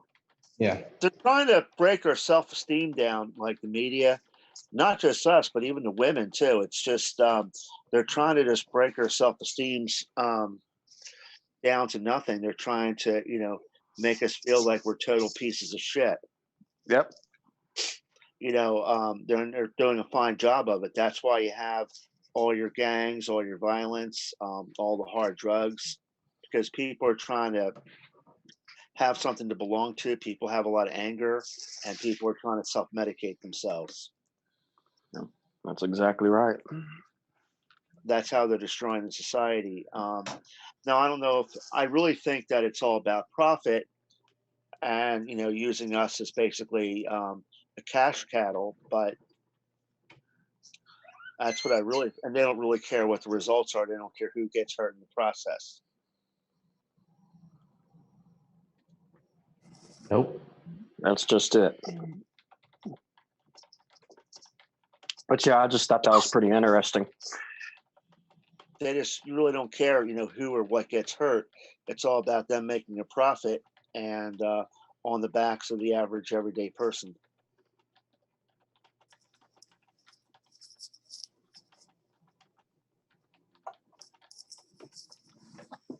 It's all about that. It's all about profit. I mean, that's my own personal opinion. What's up? How you doing? But what I wanted to mention, does Bill, you remember this? Yes. Do you remember the music from the 70s, how different it is compared to today? Oh, yes. It's a lot different back then than it is now, for sure. The music from the 70s, 80s, how different it was? It was a whole lot different. There was more of a variety music. There was better stars. There was more real life in the songs. It wasn't all the garbage you see now. You didn't have as much male bashing back then either. Not in the music. Now, You still had some, but nothing like it is now. what's her name? Helen Reddy. That was like one of your early feminists. And even with her, you really didn't have any like severe male bashing. No, you didn't. The male bashing started slowly, and by the time you got into the upper 70s and 80s, it was becoming more relevant and more relevant. And you got into the 90s, and that was awful. And ever since then, it ain't changed. It's just absolutely awful. It just got worse and got progressively worse, but it seems like we're all getting bashed. Mm-hmm. Yeah, the bashing's got out of control. It's just shaming men for being men, and it's just when you know the elite agenda to destroy. Basically, they don't want children of men. Have you ever seen the film Children of Men with people colored become sterile? They don't necessarily want that, but they want to just have a slave race of only 50 million people, and then the rest are we're just 50 million people on the earth, the size of a large city in Mumbai. I mean, India or somewhere, and then you just have that many people on the earth, and they just a little slave race, and they just have one baby. They have two babies, and that's it. And then you have beta males walking the earth. You have transgenders walking the earth, and gay men walking the earth, and women that hate men walking the earth. It's just a bunch of bullshit. Yeah.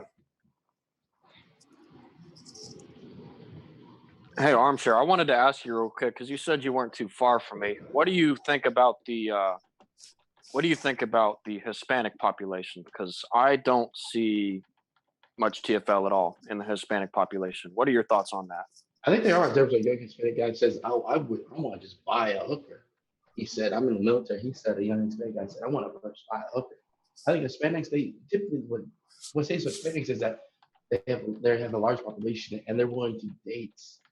They're not dating the women that look like Spanish porn stars. They're dating they're they're dating the fat chicks. They're dating ugly chicks and shit like that. That's how they work. And Hispanics women are more what the Hispanics what they call the raza. They're down for the race basically. Yeah. Women they're more about this. They're the resistance to programming. They might be feminists in a lot of ways, but at the same time they're down. They want to have babies to further their race. As silly as that sounds, they're for that still. Where black women have totally been destroyed. They don't care about the race. They don't care about the human race or their own race. The concept of concept of race is stupid, but they don't care about the race. White women totally feminist, of course. It's really Asian and Hispanic women. They're the only women that still have some femininity left in them, where they want to care about they want to populate the earth still. White women, black women could give a fuck. They want money and they want to just subjugate men to their will. I see there was a black female that just said something starting to me. She was like, "Oh, I was wearing sunglasses and I was just going to go exercise." I didn't say shit to her. we have to sign up, you exercise, right? And she says, "Oh, you think you look cool in your last shades, don't you?" I said, "Oh yeah, I do. I think Blake. I don't want to be Blade. Blade wants to be me." So I'm like, I just say something snarky right back to their asses. You know what I'm saying? But you see how that unprovoked, they're just fucking trying to say something smart out. I'm like, where's that coming from? I think Right. you should. Yeah. But black people, they're just they're very, even if they're middle class, they're very fucking defiant and shit like that. You like have to constantly check them and shit. Like, where's this mass and energy coming from? No kidding. Yeah, you make a very good point. Well, that's what I typically notice within the Hispanic community is a lot of the Hispanics. You're right. They do. A lot of the Hispanic men, they will date the overweight chicks or the ugly chicks, but the ones that I see, because I've worked a lot of different warehouse jobs where I've worked with a lot of different Hispanic people, and they're just very nice people. I mean, we're talking Hispanics, a lot of them that don't speak a lick of English. Excuse me, and they're basically just coming here from Mexico to look for better economic opportunities. And their women are still, for the most part, very feminine. I mean, they have strong families. They have, 3 generations living in one household, and they stick together like glue. They're very racially loyal compared to white women or black women. That's why black women, when black people were back, like up until the '60s. You have people like my mother, on my mother's side, her mother had 10 children. They had no birth control, no two-time until almost in the '80s and '90s that came out. The whole two-time thing. They had 10 kids.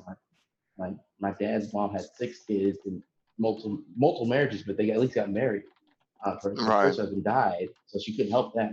But at the same time, the black community, they were for marriage and they were for having like kids. Like the Hispanics they're gonna turn like black women. You see this slowly happening. They're gonna turn like in the black women and white women soon. You had the basketball player, Scottie Pippen. He's married to a Hispanic female, Yeah. and she ran off with a rapper. And he had one. He begged her back, and he took her back. Oh my God! Why, she's totally bringing back diseases back to you, bro. You should cut her loose. But some guys they don't. And you see that with you see. I think Hispanic women, just like all women, they will act on her hurt and give them a chance. But their culture right now is preventing them from doing that. The cultural checks of the Hispanic culture are checking them right now, but they're going to soon, as the time goes on, they get more Americanized. So you'll see that shift from the fully Americanized Hispanic female Yeah. is fully feminist, and then you have Yeah. the ones that are still more like Spanish, don't speak Spanish or whatever, and they'll still be more feminine, or like Yeah. Consuela from Family Guy or whatever. But Well, I got to be heading because I got to charge this bad boy up. My phone's thirsty, but it was great talking with you. oh, great talking to you. Nice meeting you, Mitchell. Oh, Good talking, definitely, Mitchell. definitely. Hey, have a great day, Bill, You take care, Mitchell. and look forward to talking to you next week. Oh yeah, I'm around. If I miss your call, I'll call you back one way or the other. Hey, listen, y'all have a great day. Yep. Have a good one, Mitchell. You Okay. too. Take care, Mitchell. I feel kind of like shy being on camera though. Oh well, tonight nobody sees you but you and I. The guys in the Oh, room. Nobody else can see you. all right. Have a great day. Yep. Take care. Oh, okay. I don't mind y'all seeing my face. It was just I didn't want the audience to see my face. Oh well, no audience can't see you. I put a background drop up. I Okay. protect people from that. I don't want people's information or their face coming on the live stream. So Okay. I protect everybody from that, and I put the background drop back up. You saw Jane and I together because I took the background drop off. Then I put the background drop back up before I ever come live tonight. Okay. Good. So I want to see my face on the live stream. Okay, great. Oh, I gotta add Dave to this. This is awesome. If we have Dave in here, that'll be worth it. I haven't had Dave in here in a long time, so Yeah. I'm not stopping Dave from coming in. I'm gonna invite him in. There, we got 3 people in here now.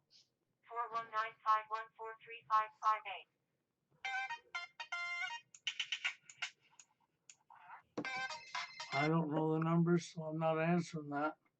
Hello, Dave. Hey, Bill, can you hear me? I hear you just fine. Hey, good. Just I'm kind of new to this Zoom thing. Wasn't sure if I got it right the first time. Oh, you did. You just can't call me because I had to call you to bring you into the show as well. But Hey, you're all in right. now, yes. I'm happy seeing you back. It's been a while. Yeah, good to be back. I've been been away for a while. I was down in Florida there for a couple of weeks. Took a little vacation, looking at some property, things like that. Well, that's a plus. So you were over there at Disney World, was you? Yeah, that was part of the trip.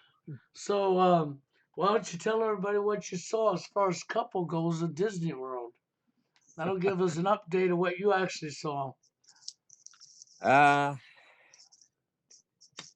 Geez, couples, as far as couples go, my Yeah. goodness. Well, yeah, all the women, they were just with guys that were like well over 6 feet tall. That was like kind of the first thing I noticed. Okay. But I don't know. I was just kind of discreetly, just observing. I wasn't real, I don't really like to stare at people too much. Oh, But no, I don't blame you there. I wouldn't want you to do that neither. I was just, right. curious to what you saw. I know my experiences down there. I saw Yeah. that, but I also saw mixed couples together. Okay. And when it comes to the Hispanic people, I saw a lot of mixed couples together. So I really had trouble putting an identity on that. But I do know this: there's an awful lot of men worldwide living TFL, and there's an awful lot of people wanting to be somebody else's boss and don't even know what a relationship is. Yeah. Ain't that the truth? Yeah, that hell by the dashboard light won't be jumping on the show anytime soon, considering it's not even the real hell by the dashboard light.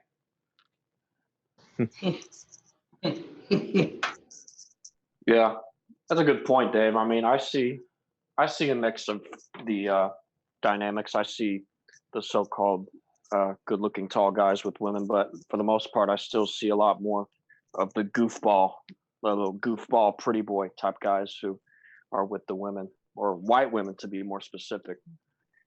Right. Yeah, I mean, Yes. the overwhelming majority of these guys were like well over 6 feet tall. I mean, just not just. I mean, like really like 6'2", 6'5". Wow. Just a very small percentage were guys that were like my height. Guys that are like 5'8", 5'6", whatever. Average height guys. Guys. Yeah, most of these women were with it was just like one jolly green giant after another, with these women. Interesting. Yeah. Yeah, I'll see that from time to time. I mean, where I live, you'll see every now and then you'll see these really tall African American guys that are like 6'5", 6'6", and I'm a tall man myself. I'm 6'1", and we're just talking about guys who just tower over me. And you'll see Right. them with women from time to time, but it's a once in a blue moon occurrence where I live. I'm not going to sit here and say that it's the same in all areas of the country because it very well might not be. I just live in a very big city, so I typically think that if it's like this in my city, then it's probably generally close to the same thing in other big cities. Yeah, I mean, I live pretty close by to a pretty big city. I live just outside of Boston, which is a pretty good sized city.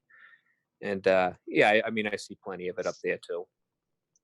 And all around where I live too. I mean, I live in a pretty densely populated part of the country. Yeah.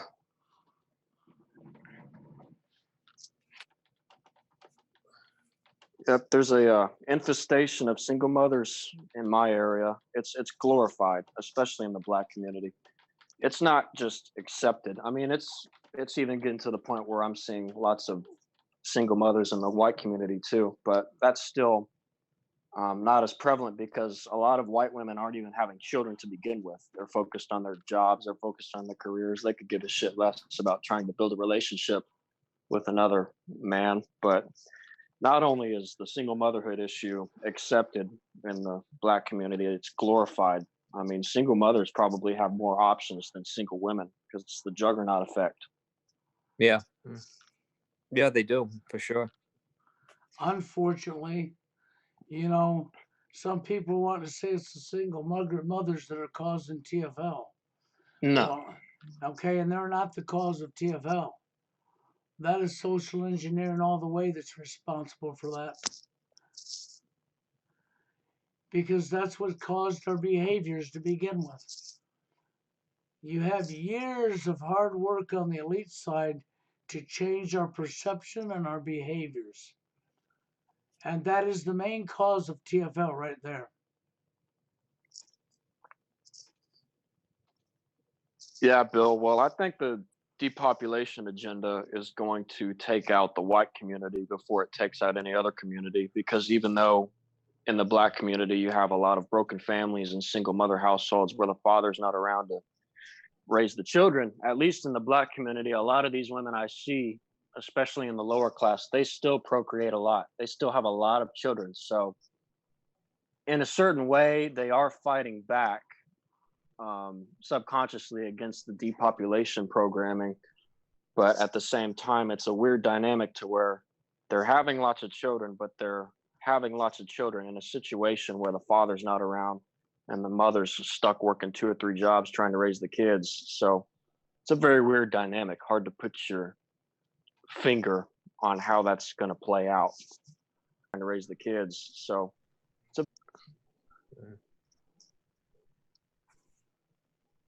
Yeah, I understand that. I got booted here. I had to. You guys are there yet, right? Yeah, I'm still here, Bill. Okay. I had to correct myself, or I accidentally exited off my stream. So I had to come back to my stream from the other side.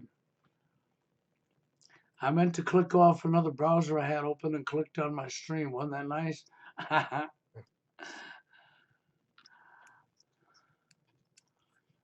But no, I appreciate having you on, Dave. It's been a long time.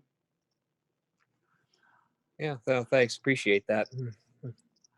And I definitely like my new guest over there. Okay, Armor Cherry here. Very intelligent man. Thank you, Bill.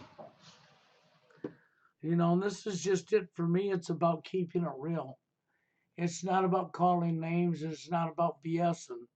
It is about keeping it real, and it is talking about a very serious topic that's affecting millions of men and for women who want to play the wrong roles and cause the problems in society thinking it's norm or it's funny or it's a game. I have no empathy for women like this. I just don't. Okay?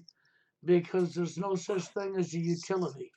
If you call somebody a utility, it means you're using them.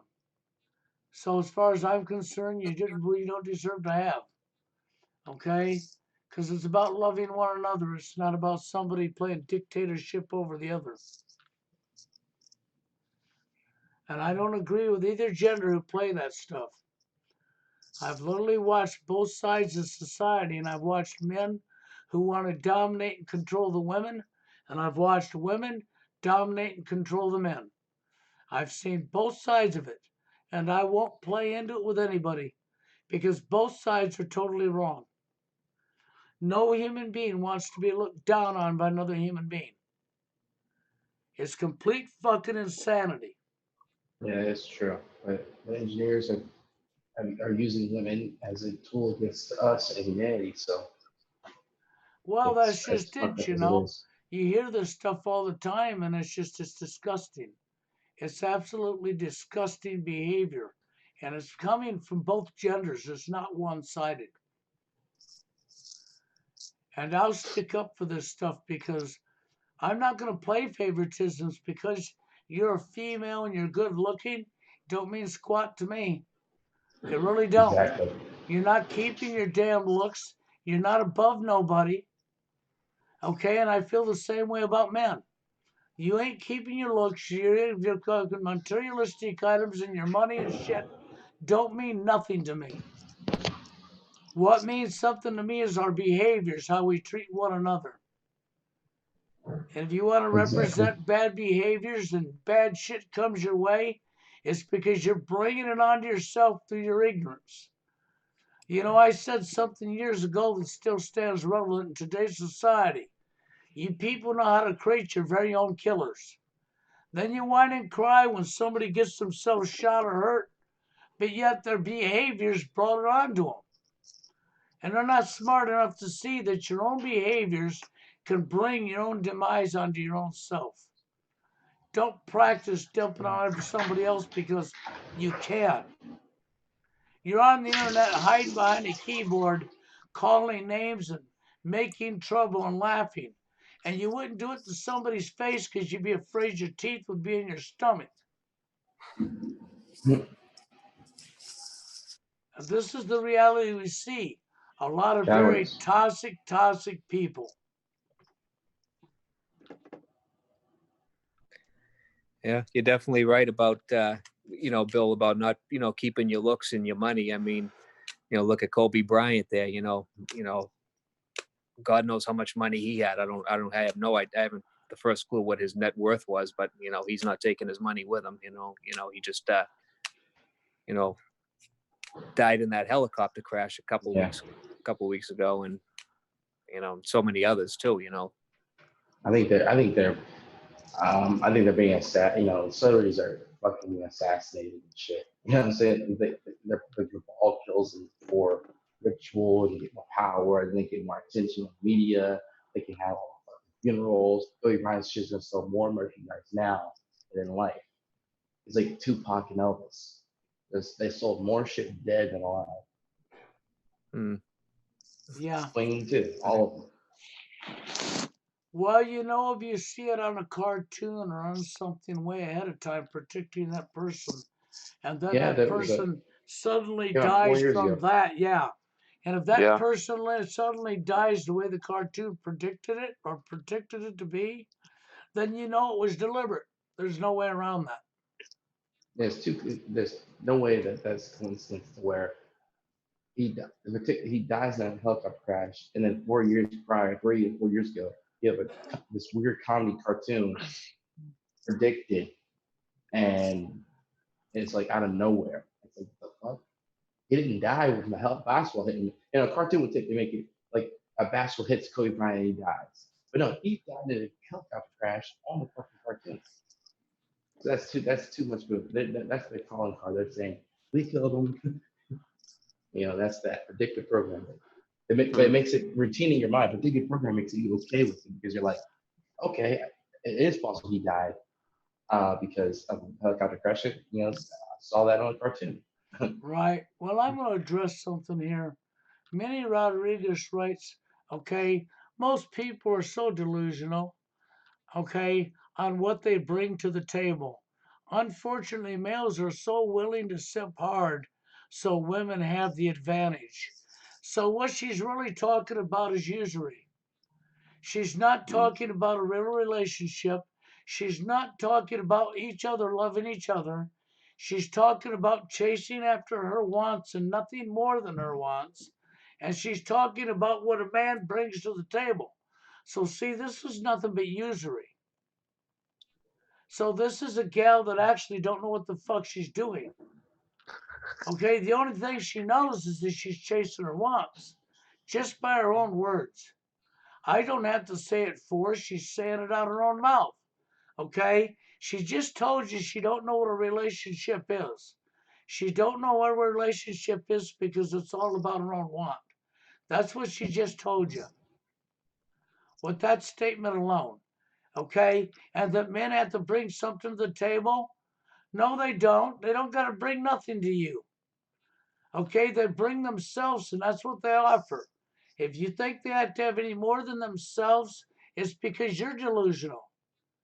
It's because you're falling for the propaganda and think that you belong in the spot you don't belong. Now, who are you referring to, Bill? Someone in the chat? Yeah, it's a female in the chat. Her name is Minnie Rodriguez. I'm just reading her own words, okay? I mean, her own words, when I read it to you, that's usury. That could be nothing more than usury. Okay, when you say most people are delusional, okay, on what they bring to the table, let's pay attention to her words on what they bring to the table.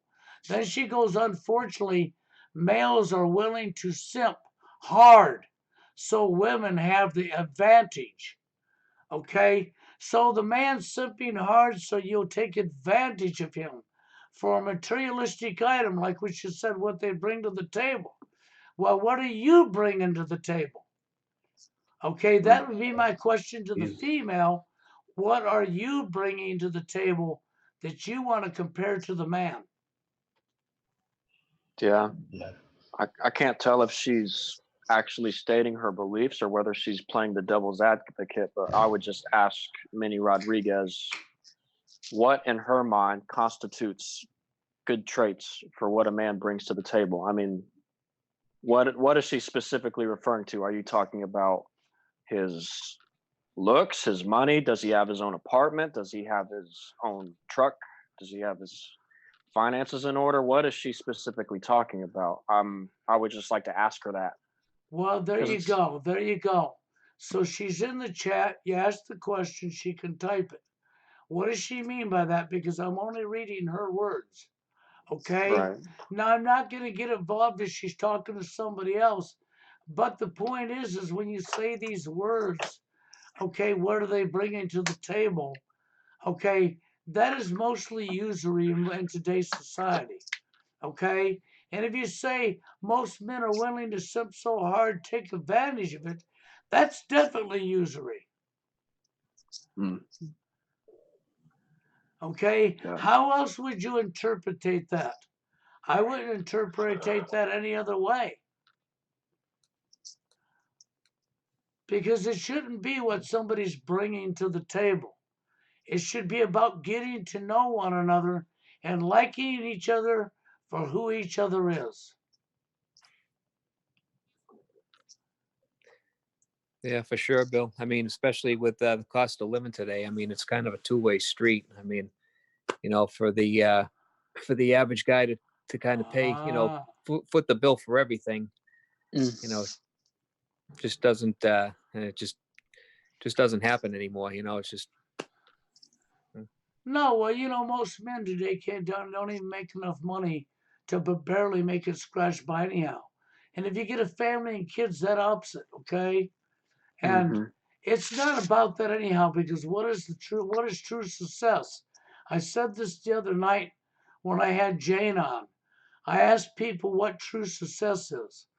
Now Jana gave some good answers, okay? But you know what real true success is? Being happy. Finding happiness and being happy. Yeah. True success doesn't come from monetary gain. It doesn't come from tons of friends around you. True success comes from within you. You only need one good person in your life. If you had one good female that was honest and you was honest, you could both be flat fucking busted, homeless, living in a tent, and still be happy. That's Yeah. true. It's a good point. yeah. I mean, from my experience in life, I find that the people that are poor seem to be the ones that actually have the best personalities. It seems the people with the money, the rich people seem to be Talk you is know toxic as shit, right? yeah, very condescending, rude people. Yes. And my experience is that says that in big numbers. That's the reason I tell people, if you want to know what true success is, it's happiness. Okay? And if a woman and man could be together and they would love each other for who each other is, not what they want somebody to be, if they could stop telling each other what to do and learn to compromise, they could actually find real happiness. I don't expect TFLers to find real happiness until they can forget the fact that they've been pushed out of a life by their female gender, thanks to social engineering. Okay? Thanks to the social engineering machine. But the one thing for sure that has to happen is the genders need to get their shit straight and understand what they're doing and come back together again. Because if they want to keep going with what they're going, there's only one way it can go, and that's the crash of this country. That's millions of people being possibly killed, and that's the complete division of the genders.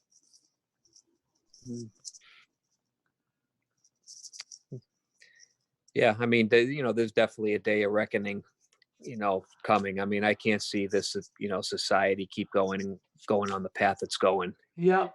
Something's gonna give sooner or later. Oh no, and it's as sad as it is to do it, I gave somebody a fair shot to come back. But the minute we talk real truth, he wants to run his mouth and say it's a Disneyland ferry again.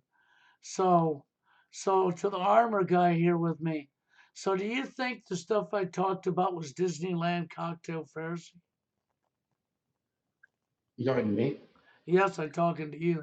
Oh, okay, guys, I didn't know. Yeah, do I think it's Disneyland you're talking about? Well, Do yeah, I think when it comes to what's going on in society, if the genders don't come back together again, okay? Oh no, I think you're pretty much on point. I don't. Yeah, I pretty much as we talked offline. Yeah, I pretty much. I'm not just saying that just to agree with you. I pretty much.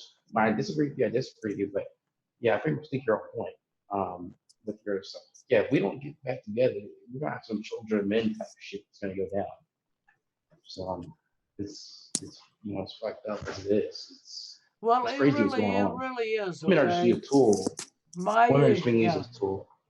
my I'm sorry. Go ahead, issue is Jeff. yeah, my issue is the fact that I don't play into this crap because the direct cause of the dating scene epidemic is from the political end and social engineering. Okay, it is divide and conquer. It is NWO. And certain people want to claim they've studied this stuff and then turn around and say the opposite and say that, well, I'm speaking delusional stuff. I'm speaking a conspiracy theory. I'm a tinfoil wearing hat nut job. And then think that they can continue to hang around and spill their BS. You Yeah, think they would learn, but they proved one thing: they don't learn. I've removed and them don't for you a think second that time because of that crap. right? What about the big examples of that, like the David Ikes of the world? They giving us half truths and whole lies. They're agents that are saying some truth and then they just talk about the whole reptile shit, or they'll just go off and say some dumb shit, and that makes it look like every 9/11 truther is just a batshit insane, or any person that's talking about a dating scene is just a nutcase as a potential shooter. So, Well, yeah, that's just it, and I don't like to go into these things and call people fairy tales, even when you've got David Icke bringing up reptilians and shit, right? Okay, but you have Mark Passio who brought up the same thing and yeah, showed a bunch of skulls. Okay, then you got the Roswell alien event interview. It could all be a psyop, but then at the same token, when I stand on planet Earth, I see many different life forms. So I'm not going to deny that there could not possibly be another life form that's being kept out of our sight because I would right. have no way of backing that up. Okay, so I'm not going to say it's nuts, and I'm not going to say it's not nuts. I'm going to sit on a fence and say there's always that possibility. Right, it's a possibility, but don't mean it's true. Don't mean his particular theory about some reptile shit is true. No, it doesn't mean it's true and it doesn't mean it's not. Okay, and this is where I come from with that. You know, I can only say that you have to examine the truth from what you know, look into things, open your eyes, and pay attention to what's going on around you.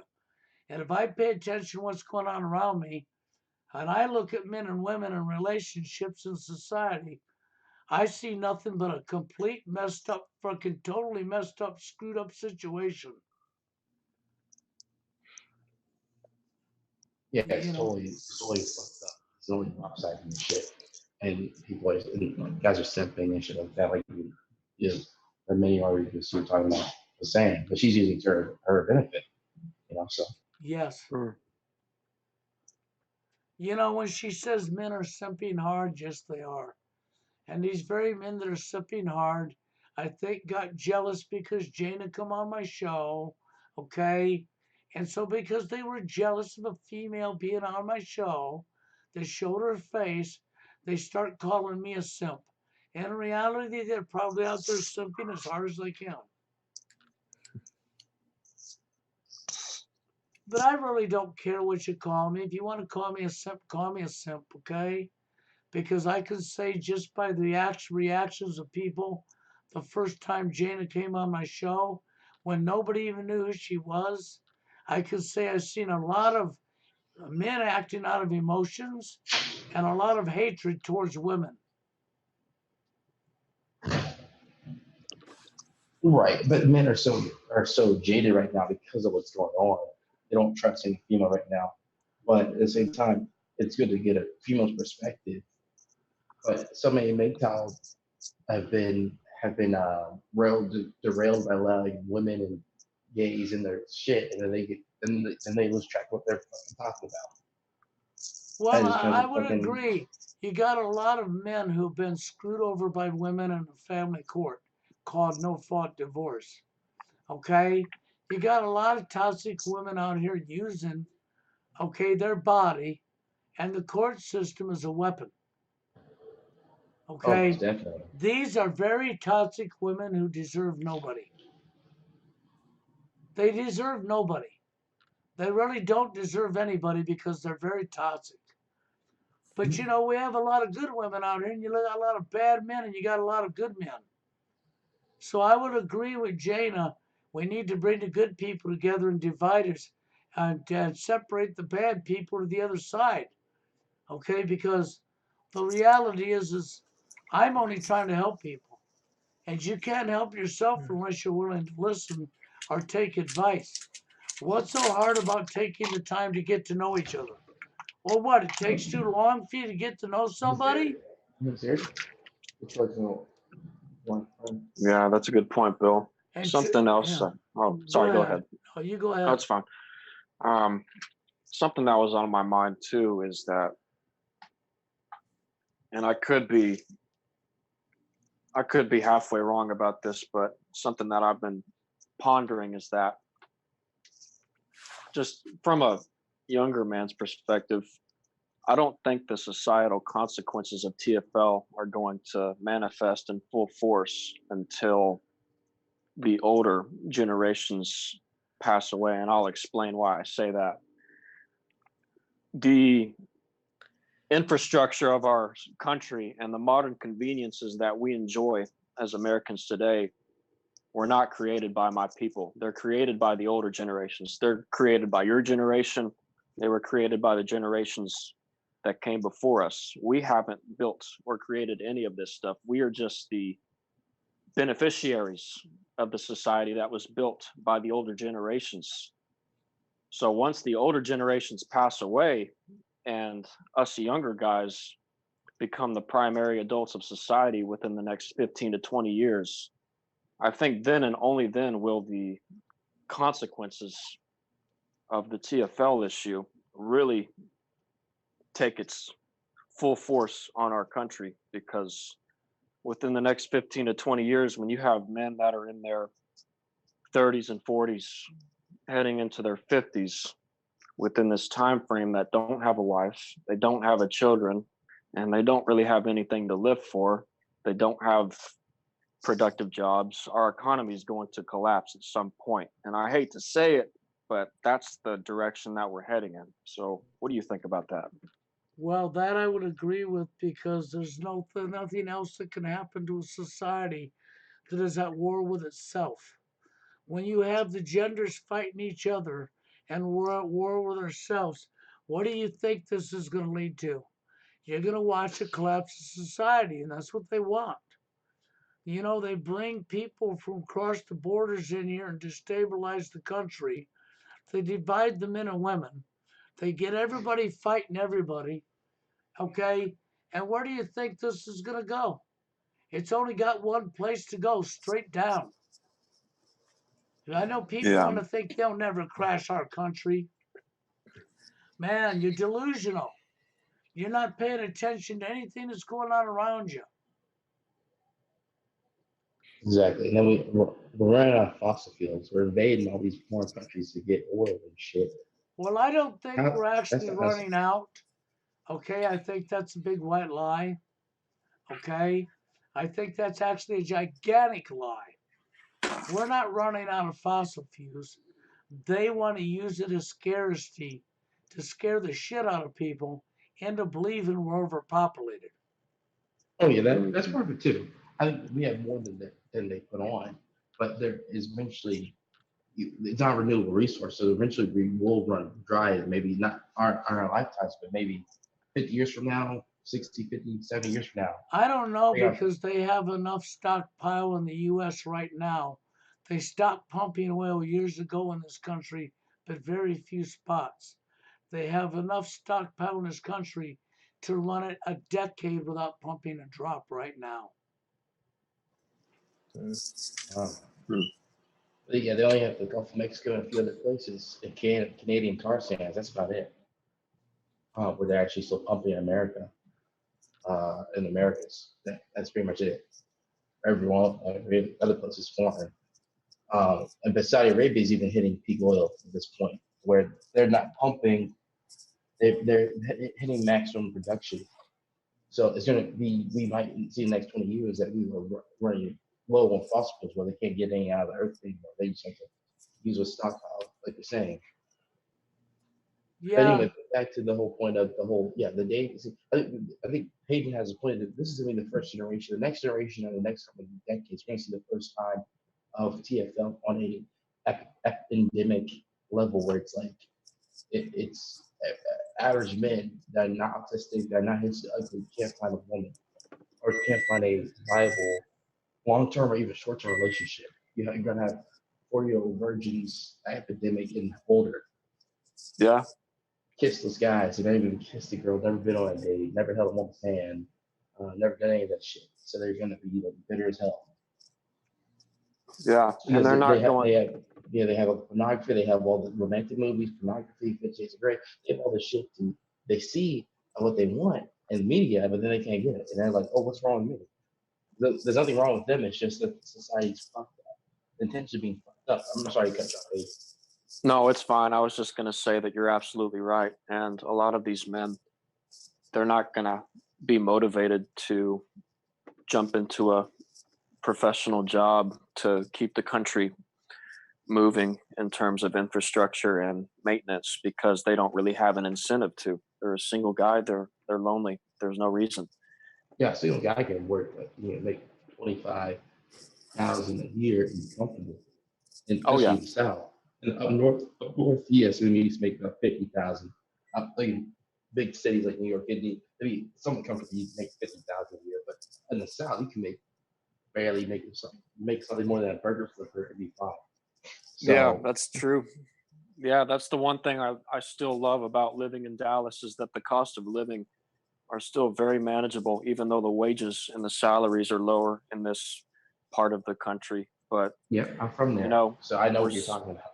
Yeah, we're seeing the cost of living start to go up in pretty uncomfortable rates, but at the same time, the salaries of our jobs aren't increasing along with it to compensate. So, with the immigration we're getting inflation, but then we're not getting, the jobs are not paying, even skilled labor and skilled jobs are not paying enough to where you're comfortable, to where you can have your car, your house, and your luxuries and be comfortable. You can't even let, you're uncomfortable because you're struggling, you're working 5-6 days a week and you're still not comfortable. So yeah, that's a great point. And you mentioned the pornography and the masturbation. See, a lot of guys don't understand, especially in the TFL community, is that they view pornography and masturbation as a stress release and a release valve for their sexual frustrations. But what they're not really realizing is that subconsciously, when they partake in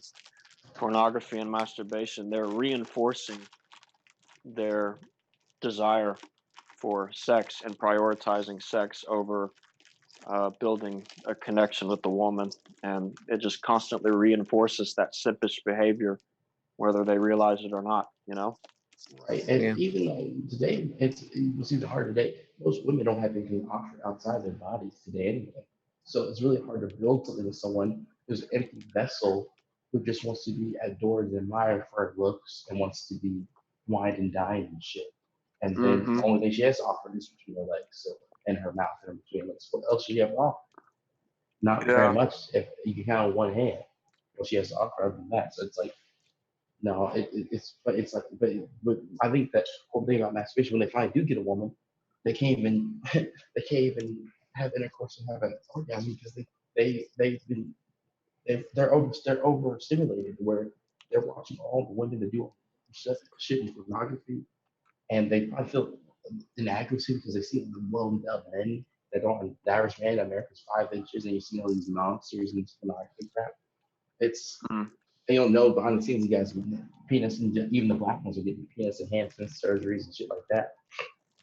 Oh And they're yeah. taking all the, bounding all these testosterone and all this stuff, Viagra. The guys are just, they're just pelvic thirsting and they don't even give up, they don't even really, are not even there. They don't even enjoy it. So it's like, they're just bombarding the market with all this slop for free. And they're fucking up Yeah. our mental state because we're men. We want to see that, and then we watch it. Then we're overstimulated. We're not even having any. We have we either have going long dry spells, or we haven't had anything. So we're Right. fucking overstimulated by the debauchery on the internet. Yeah. And I think it's absurd that I mean nowadays you have the whole sugar daddy phenomena where a lot of women can get their entire lives basically paid for just to go out on dinner dates with a guy. A lot of guys are really willing to pay a woman good money just to spend time with them, and they're not going to get anything else out of it. No, It's no, they're not. sad. It's Yeah, it's fucked so up. That is. sad. What does Dave think about this topic that's been going on? Oh, I'm sorry, Bill. I was just stepped away for a few minutes. Okay, well, I know you were quiet, so I want to give you a chance to speak. Definitely. Let's hear what Dave has to say. Yeah, no, it's yeah,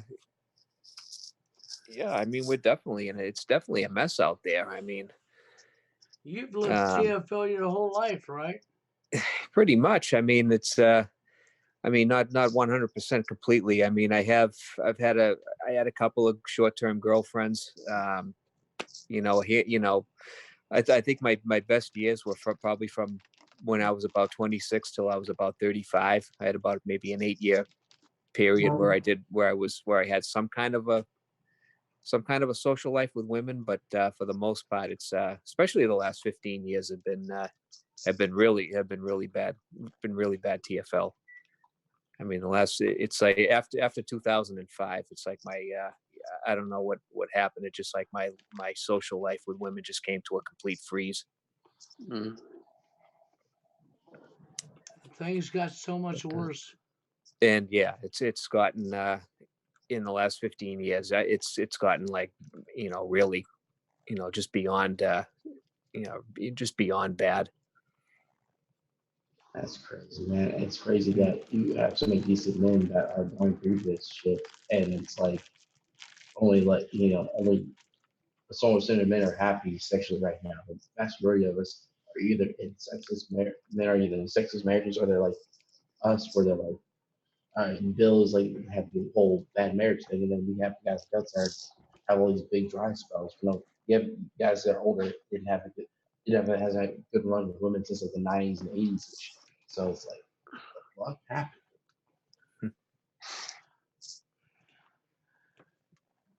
Well, I think I do agree that this is only going to get worse. Oh yeah, I don't this is see just any beginning. chance of it being turned around because until men and women alike can actually get their heads out of there, what, we can't turn this back around. Oh no, well, they have too much power today. They're not gonna get back to us. They're gonna give up the power. No, Probably I too. don't. Well, that's just it. Corruption don't want to give up power, and you know what power does? It absolutely corrupts the human mind. Okay, it really does, because there's never enough. There's never enough. It's like money. There's never enough. Okay? Mm. And this is what power does for people. And this is why I advocate, yeah, we need to take the women, the power back away from the female gender, but we need to throw it in the landfill. Nobody belongs having it because the only thing we're going to do with it is wield it over the top of each other. And that's Yeah. not a gender issue, it's reality.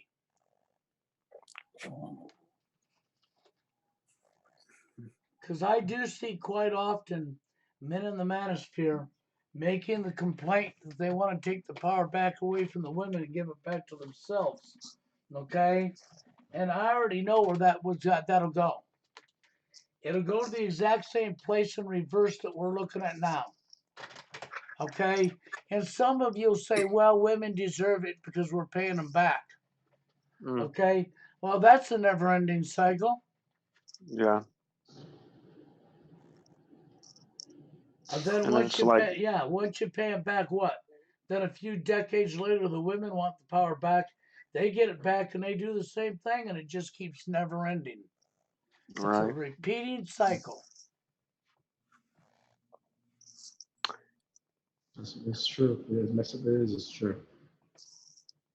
So I wanted to ask Dave, you said you lived in the Boston Metroplex. Do you see um, younger white couples when you're out and about in public? What are some of your observations on that? I do. I do see plenty of that. Um,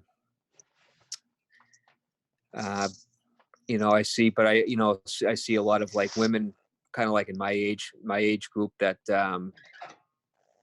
I don't know. It's just, when I'm out and about, a lot of women, they just don't even want to make eye contact with you. It's, and I live in a condominium. I have a lot of people living around me, and, when I'm just out and about, it's it's just very, very antisocial climate around here. It's so thick in the air, you can cut it with a knife. I can't even describe it anymore. It's just very strange. Right. That's a good point. I mean, I seldom see younger white couples in my age bracket when I'm out and about in public. I live in an apartment complex in far north Dallas, and I will see there's a few white couples in my complex and in my general area. But the funny thing is, they're not high class. They're not rich. They're just Yeah. your normal, typical, average, everyday, responsible working people. There's nothing about the man that stands out. Like, he's not Mr. Looks Money Status. He doesn't have any traits that stand out that you would say to yourself, "Oh, I know why she's with him. Look at him. He's tall, he's handsome." No, he's just your typical everyday guy. He Yeah. looks just Yeah. like any other average guy, and it's just like, this is why it's hard for me to really buy into the whole looks money status theory, because I see too many men who don't really fit the bill in terms Oh, of yeah. looks money status, and they've got women in their lives. So Yeah. I mean, I see a lot of these guys that these women are with, and a lot of these guys look like they just got out of jail or the state hospital. I mean, it's in the the looks money status thing. It's I mean, I live next to an affluent town, so I do see some of that. But that's these I don't envy these guys at all, because those guys are just getting used anyway. I mhm. mean, they're just giving these women most of these women are very unfaithful. They're just they're being given everything you could imagine. $1 million houses. You know, the $80,000 SUVs. Just this life of Riley lifestyle. And a lot of these women will just go run out and just cheat on these guys. And Mm. I've seen it firsthand. So Wow, yeah, that's I interesting. don't, yeah, I definitely don't envy those guys that have money. These rich banker type guys that, or doctors, or who, that, or these guys that own, some kind of big business. Interesting. Yeah, so basically, y'all are kind of in agreement with helping industrial, like that the women are the oofy doofy, weird, like you just got a solid cake requirement.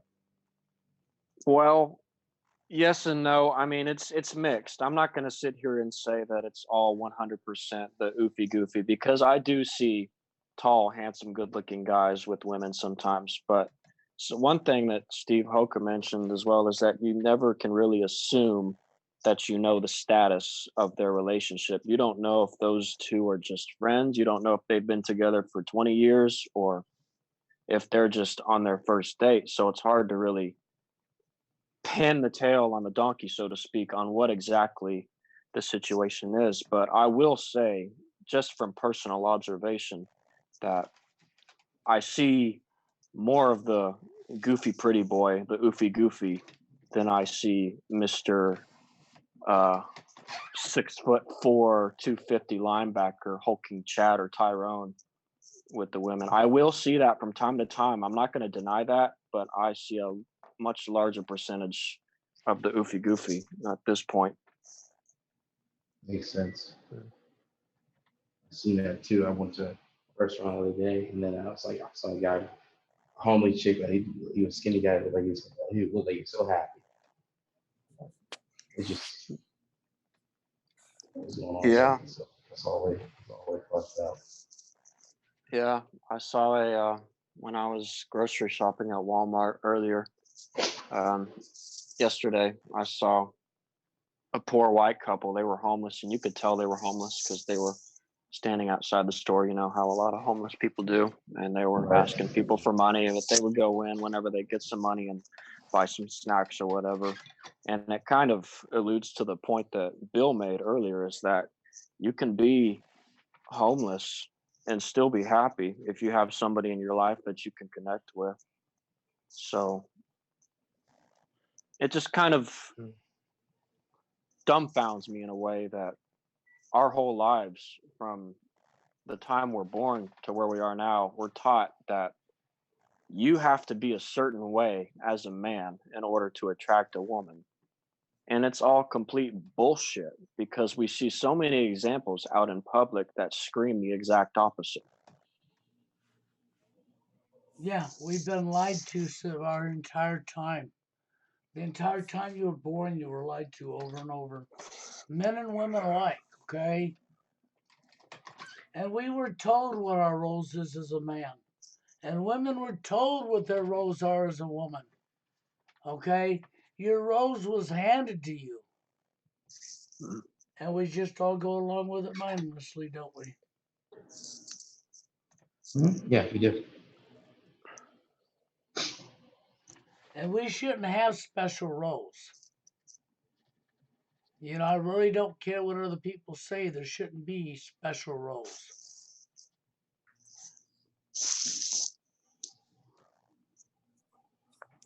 There Yeah, shouldn't be. I agree totally. And so SBO uses his other channel and comes back in here and can't figure out why he's getting banned. Okay? You mean the very guy who likes to play games? Oh, is this this is the fake SPO. This is the troll account. It could be SBO says, "Do you see me? I'm back on my other channel that he banned me from my main channel." Okay? But you know what? It really doesn't matter. The point is why SPO keeps getting knocked off is because when we talk about NWO, which is the root cause, he wants to be the clown to call us all nuts and tell us how we're nuts and we're delusional. Mm. Okay? And as long as, and he's also the one that says that he has studied the New World Order. Okay? He studied it so much that he goes along with it's a conspiracy theory. That didn't take much freaking studying, did it? All you had to do is turn on your TV.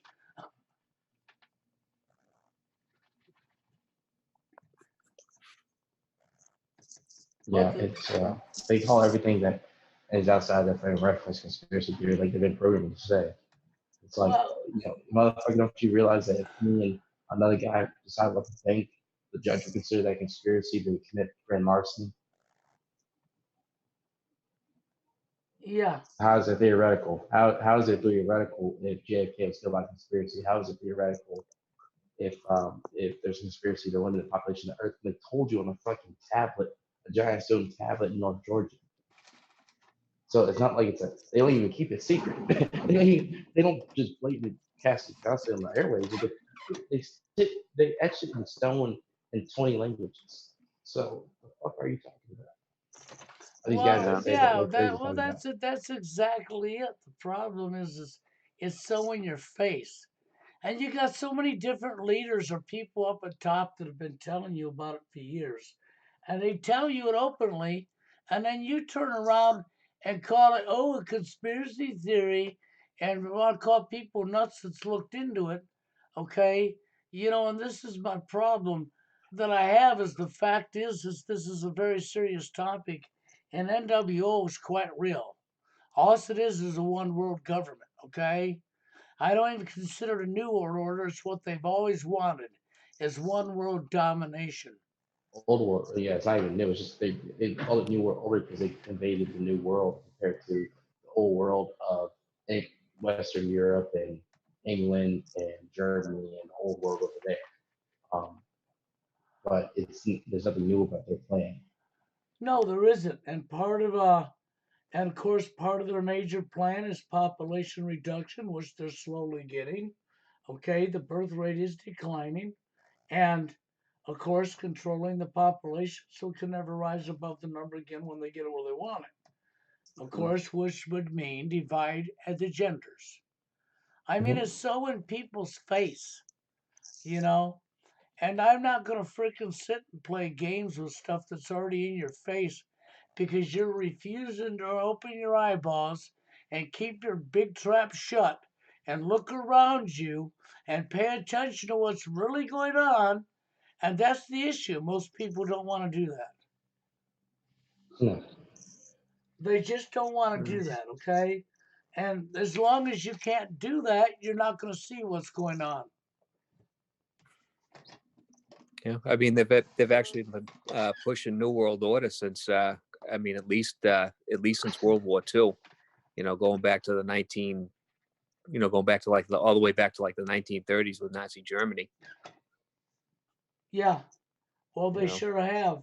That's why when Annika was on here and I brought up, and she told everybody, well, me and Monday met at Mensa, and people didn't take the time to look into Mensa, she might as well said Freemasonry, Freemasons, because they Mm. have something in common.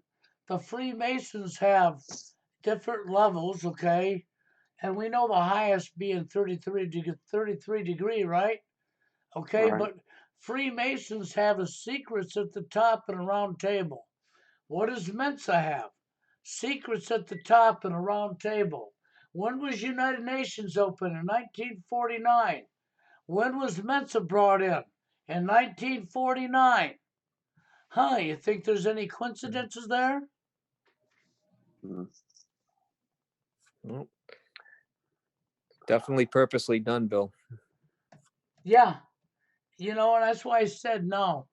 Mensa's nothing more than an elite club of people that they picked out to have the highest IQs that they can recruit from. It's Mm. like the elite's recruiter's office. Interesting. It's where they're recruiting their think tanks from, or the people that they're bringing in and using them on different freaking things, psyops and shit in the manosphere, and on the internet against the real truth.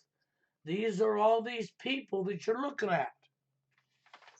They're being Mm. recruited in out of places like Mensa, who's growing all over the world now, who's specifically a British club that was brought into Great Britain. Well, hold on, who runs the United States? Oh, that's right, Great Britain. But how many people know that Britain actually runs the United States? They're going to argue with you and say, no, Israel does. Okay? you know, what was I gonna say? I had something. Bill, I'm sure you know about this as well. The founder of the CIA back in 1981, he made a statement that was quoted saying that we will know our disinformation agenda is complete when everything that the public believes is a lie. And when I read that quote, my jaw hit the floor because I Well, was like, holy shit. there's a lot of truth to that statement. What do you think they use propaganda, a fancy name for a lie, for real make believe, okay? And people want to believe the make believe. They don't want to hear the truth because the truth scares the kajivas out of these cowards. And boy, I hate to call them cowards, but I don't know what else to call people who keep turning their back and calling you nuts when you can name off all these top figures that actually told it to them in their face, and they're in denial of that. It's just like unreal.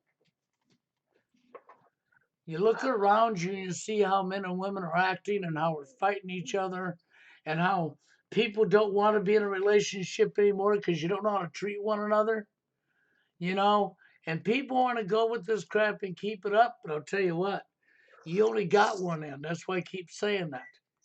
You want to stay divided, you want to keep calling names, you want to keep fighting, you want to attack Jada because I allowed her on my show. You want to have all of your controversy and call me all the names in the book. You want to keep playing games because it's all a game to you. Well, you're going to get what you want. All games come to an end. And you're not going to like Endgame. They Mm. won't end like the Avengers. That's it. Endgame's going to come crashing down on them, and they're going to wish the hell they'd freaking paid attention to what was being said. Mm. I don't like to see the genders fighting. You know, I guess I don't mind being called a swinger, even though there ain't no truth to it. Okay? But this is what happens when you got clowns. I'd dress them up in a bozo the clown suit or something, or maybe at Ronald McDonald's. That way they can have their genetically modified sprayed chemical foods to go along with their brain that's already fried to begin with, right? Yeah. Hey, Armchair, I was going to ask you if you know who Oreo Man or Savvy Guy is. I've heard of Oreo Man, but I forgot. I know he's a big black guy that went crazy and shit. Yeah, he's TFL went crazy. basically, he was the first person who introduced me to the pretty much the incel. And then from him, because he used to mention Bill Greathouse and Steve Hoka in some of his videos, that's how I found out about them and learned more about TFL. But I just I was wondering if you had ever, if you knew about him or had a chance to be in contact with him. No, I never even, of course I never contacted him. I barely heard of him. I'm not even subscribed to his show. Mm. Yeah, I've seen a couple of his videos, Hayden. Is he still around? That Oreo Man? He is. He actually started making new videos again a couple of months ago on his Savvy Guy channel, but his new videos are called Life of Hell Incorporated. So he has like a new video series, but he still talks about the TFL incel issue, but he just kind of covers everything in a more broad sense. He talks about the black community. He talks about financial problems, personal problems. He doesn't Right. do much of the like a lot of his videos, as you know, used to be like self-loathing and I ain't shit, I'm a loser, this and that. But now Right. his videos are just sort of him talking about his life's problems from different angles. So he does still make videos every now and then, but it just would be, I hate to see a guy like him and another guy like Heat Succeed just sit there and think that it's their fault, because if they had an opportunity to get on these streams and have a chat with Bill Greathouse or any one of us, they would realize that this societal problem is a lot bigger than they could imagine. That they're not at blame for their Oh no, situation. not at all. I mean, this is this. It's totally, they're totally not at fault for what's going on. I mean, if you're, over 1/3 of the male population in this country, just in this country alone, is going through this problem. Yeah. You know who was another guy that made video, kind of used to make those self-loathing videos, was this kid named Kent. I don't. Do you ever Oh yeah, I've ever heard see of him? Kent. I Oh Yeah, yeah, remember Kent. yeah. yeah. Him He and used. I think he's actually still making videos too. Not quite the same type of videos. Every now and then, I think he'll still touch on his problems with women. But yeah, he's he's still around. Okay, Oreo Man is. I got dropped from the call. Oreo Man is still around. yeah, Oreo Man, he still makes videos under his Savvy Guy channel. He just has a new video series called Life of Hell. I don't know if you've ever heard of it, but that's kind of what he's doing now. I gotta check this out. I didn't know about this Savvy Guy channel. Okay, so I'll check that out. Is it Him and SAVVY, just GUY? Is how it's yeah, Savvy Guy, SAVVY, I think. But yeah, I've always wanted to get in touch with him. I've left comments under his videos seeing if he had a Zoom account, but he seems to be kind of like held by the dashboard. He wants to create his own content, but he doesn't necessarily want to get in touch with other people and have discussions, Right, and I've always didn't mind doing that because I think it's bland to me. You just harp on the same issues over and over again. Because if you're just a one-man show, how many times can you say the same thing over and over? Yeah. That's why I've never been a fan of Sam. Like going to the mainstream MGTOWs and LTFL or whatever you call them. I get sick of their videos because Turfley Monkey, I think Bill's right about him. He's so psyotic. People just sit around and fuck a dog all night. I mean, get the fuck out of here.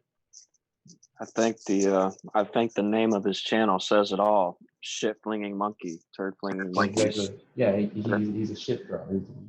That's why when you go to his channel and talk truth, one time I went to his channel and started saying something about truth.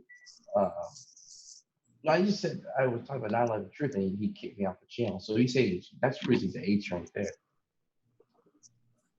This is years ago when I was first started my YouTube channel. I got on his show, and he kicked me off as soon as I started saying truth stuff. So I see that as he's a fucking agent right there. I saw that he's an agent right there. I subbed him right after that. Not because I was like butthurt, like a little, like I was pumped or some goddamn shit. It was just that, I say truth and you boot me. I'm like, okay, I'm like, fuck you guys. Right. Well, Right. I've always had a lot of admiration for guys like Savvy Guy, Kent, He Didn't Succeed. There's another guy, Samuel Maxwell, because of their just brutal honesty about their frustrations and what they're going through. I just think the issue with them It takes is a lot of strength to admit that, you're not successful with one, because our society, that's the main litmus of what society does with manhood today. It's like, if you're not out there slaying, you're considered a punk and a virgin loser punk or some shit. Yeah, it takes a lot of courage as a man to admit that things aren't going your way with women in the dating scene. So It does. Most men will never admit to that or own up to it because they're afraid of being shamed. Okay? No. And they are shamed. They're shamed very badly most of the time. I just think with guys like Savvy Guy and He Didn't Succeed is they haven't had the opportunity to come on platforms like this and have a discussion with guys like us to be able to listen to different perspectives and different experiences to know that they're not the only ones suffering. So whenever they go through trials in their life or they're not getting their way in the dating scene, they begin to internalize every single problem and they blame it all on themselves. But if they just had a little bit of time to reach out to you, Steve Hoka, Dave, Armchair, or anybody else, I think it would give them a brand new perspective on a negative situation, Right, but some guys, like, I'm not for the whole self-improvement fallacies is more of a proof to be able to bullshit. No. Themselves that it's a bunch of bull. You just self-improve. So guys, like, he can succeed. If he just lost the goddamn weight, he might have a chance. I mean, he has no chance of easily eating those donuts. Oh, well, I agree with that. I was looking at something that Minnie Rodriguez wrote. Okay, so Bill, if it's usury to have any expectations of a person in a relationship, then okay, got got a lot of horrible, lazy, dumb, old land whale females in my family looking for a good man. Okay? Well, I never mentioned anything about weight. You did. Okay? Right. I never said anything about expectations. I just talked simply about what you had wrote. Okay, what is a man bringing to the table? Well, my answer to that is, what are you bringing to the table? Okay? Because somebody should only have to bring themselves to the table. And you should have to take the time to get to know them. If you're looking for more than themselves, then you're messed up. Okay? That's not a standard. That's looking for a way to use. Okay? And just like your last sentence that I read earlier, that was nothing but usury. Okay? And that's what we see in today's society when you open your eyes. Everybody using everybody and calling it normal. Nobody's taking the time to get to know each other, that's for sure. That's for sure. They're not. And that's where I come from with that statement, because the reality is if you're ever going to fix things in society, you got to know what the hell you're doing first. And that means you take the time to get to know one another. If you ain't got time to get to know one another, then you don't belong dating, because you don't know what the hell you're doing. And if they have to bring something to the table, then you better be bringing the same thing to the table they're bringing to the table. You better not be shy of it, okay? Because that's usury.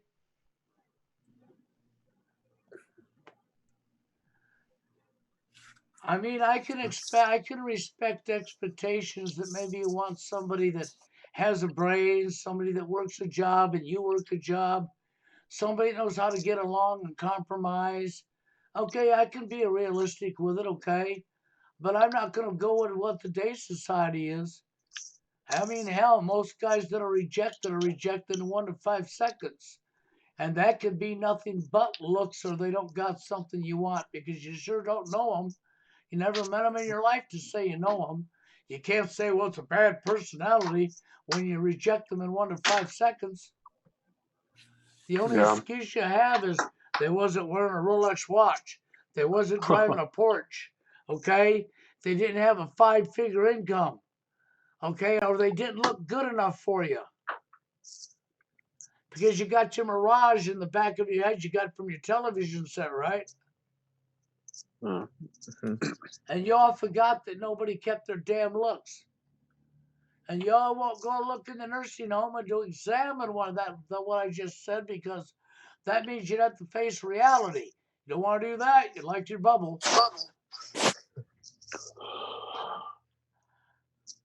This is why I like Armored Cherry here. I like the guy, I really do. Very smart man. And I like the guests that I have on my show, because I like Dave really well. And I also like Hayden Rose. These are good people. And that's what I strive to have on my show, are people that are actually decent people. I don't want to bring people on my show that wants to push propaganda or wants to push PUA. Okay? Ain't happening, okay? That PUA stuff is a crock of shit. Armchair, you were talking about self-improvement. Self-improvement is a crock of shit as well, because Yeah, exactly. I mean, other than the extreme, if you're extremely obese, then yeah, you could lose the weight and that might help you. But other than that, you can't change your face really unless you get thousands of dollars of plastic surgery. You can't change if you're just not a charming Prince Charming. You're not going to change overnight with some dumbass PUA book. So that self-improvement is a bunch of bullshit. You are who you are. Well, just for the most part, it's another get rich quick scheme for that PUA material. Oh yeah, exactly. You had a guy, this black PUA guy. I don't even say his name to give him any traffic, but he was on a rant that said that been there celibate are men that are MGTOW or whatever he was saying are secretly bisexual or gay or some shit. Just save me language. Just get him Oh so my he can sell God. books. The What guy else? pissed me the hell off. The guy is such a loser, and he always brings up Elliot Rogers like he could have saved the guy. If he Yeah. brings the official story, and also actually his technique would have saved him. How's I he want to that would have know. Well, not worked? you're bringing up Elliot Rogers. First off, my question would be, how do you save an actor? A terrible, a bad one at that, not even a good one. Hi, Elliot He Rogers must be here. under some kind of witness protection program, Bill. Tell me about it. An actor who gave you a stage name, who came up here and pulled the wool over your eyes, who's still alive and kicking right now. Okay? All the big main mass shooters are alive. You have probably Adam Lanza, who probably never existed, and all these motherfuckers. Yeah. They all did. If anyone, it all was just staged. If anyone did die, it was a false flag. But I think they're just hoaxes. No one anyone got shot. No evidence anyone got shot. No evidence anyone got shot. And the kids performed. The kids that supposedly got shot performed in the Super Bowl one time, right after it happened. The next Super Bowl year, they performed. They performed the 13th. They performed like the 2013 Super Bowl. So how the fuck are they dead if they're? Are they zombies? How the fuck are they performing if they got shot? And then Oh, and then yeah. the Noah one, he died 10. He died in Benghazi as well. He died in the Middle East somewhere, they said. They use the same picture. They're so fucking lazy. And soccer moms believe anything on CNN. That they can use the same picture. And then the Wolfgang, how they got locked up the other day over it. We don't know if he's the agent. We I don't know if don't he's actually real. buy that with Wolfgang, okay? I think that's another psyop on the show, on the people, because too much has gone into that. And Wolfgang, when you really look into it, it's like with Jim Fessard. These people are the very people that took all of their stuff and turned it back on its head to the original narrative. So how can you trust people like that? No, you can't. Okay, and Minnie Rodriguez, she says I should probably be banned because there's no balance in any of this event. Women wouldn't date land whales. You don't hear me talking like that. So you can throw that shit in my face all you want, okay? Because I watch women not date land whale men. Tell Dwayne Holloway that. He was 600 pounds, and another woman who was just short of 600 pounds rejected him because he was obese, while she was obese herself. It was fucking pathetic, okay? So I don't use people's weight and call them land whales and say blah blah blah. Since has anybody heard me talk like that on my shows? I never have. But here I am being told blah blah blah about land whales. I don't use that on people, but I can tell you Dwayne Holloway was rejected by a big obese woman while he's big and obese himself. And her rejection was because he was obese. So somehow it was okay for her, but not him, huh? It reminds me of a stream that Face and LMS did a few years back, and he was covering a topic where this disabled woman in a wheelchair named Penny went out on a date with this 6 foot tall, good looking, able bodied guy, and she rejected him.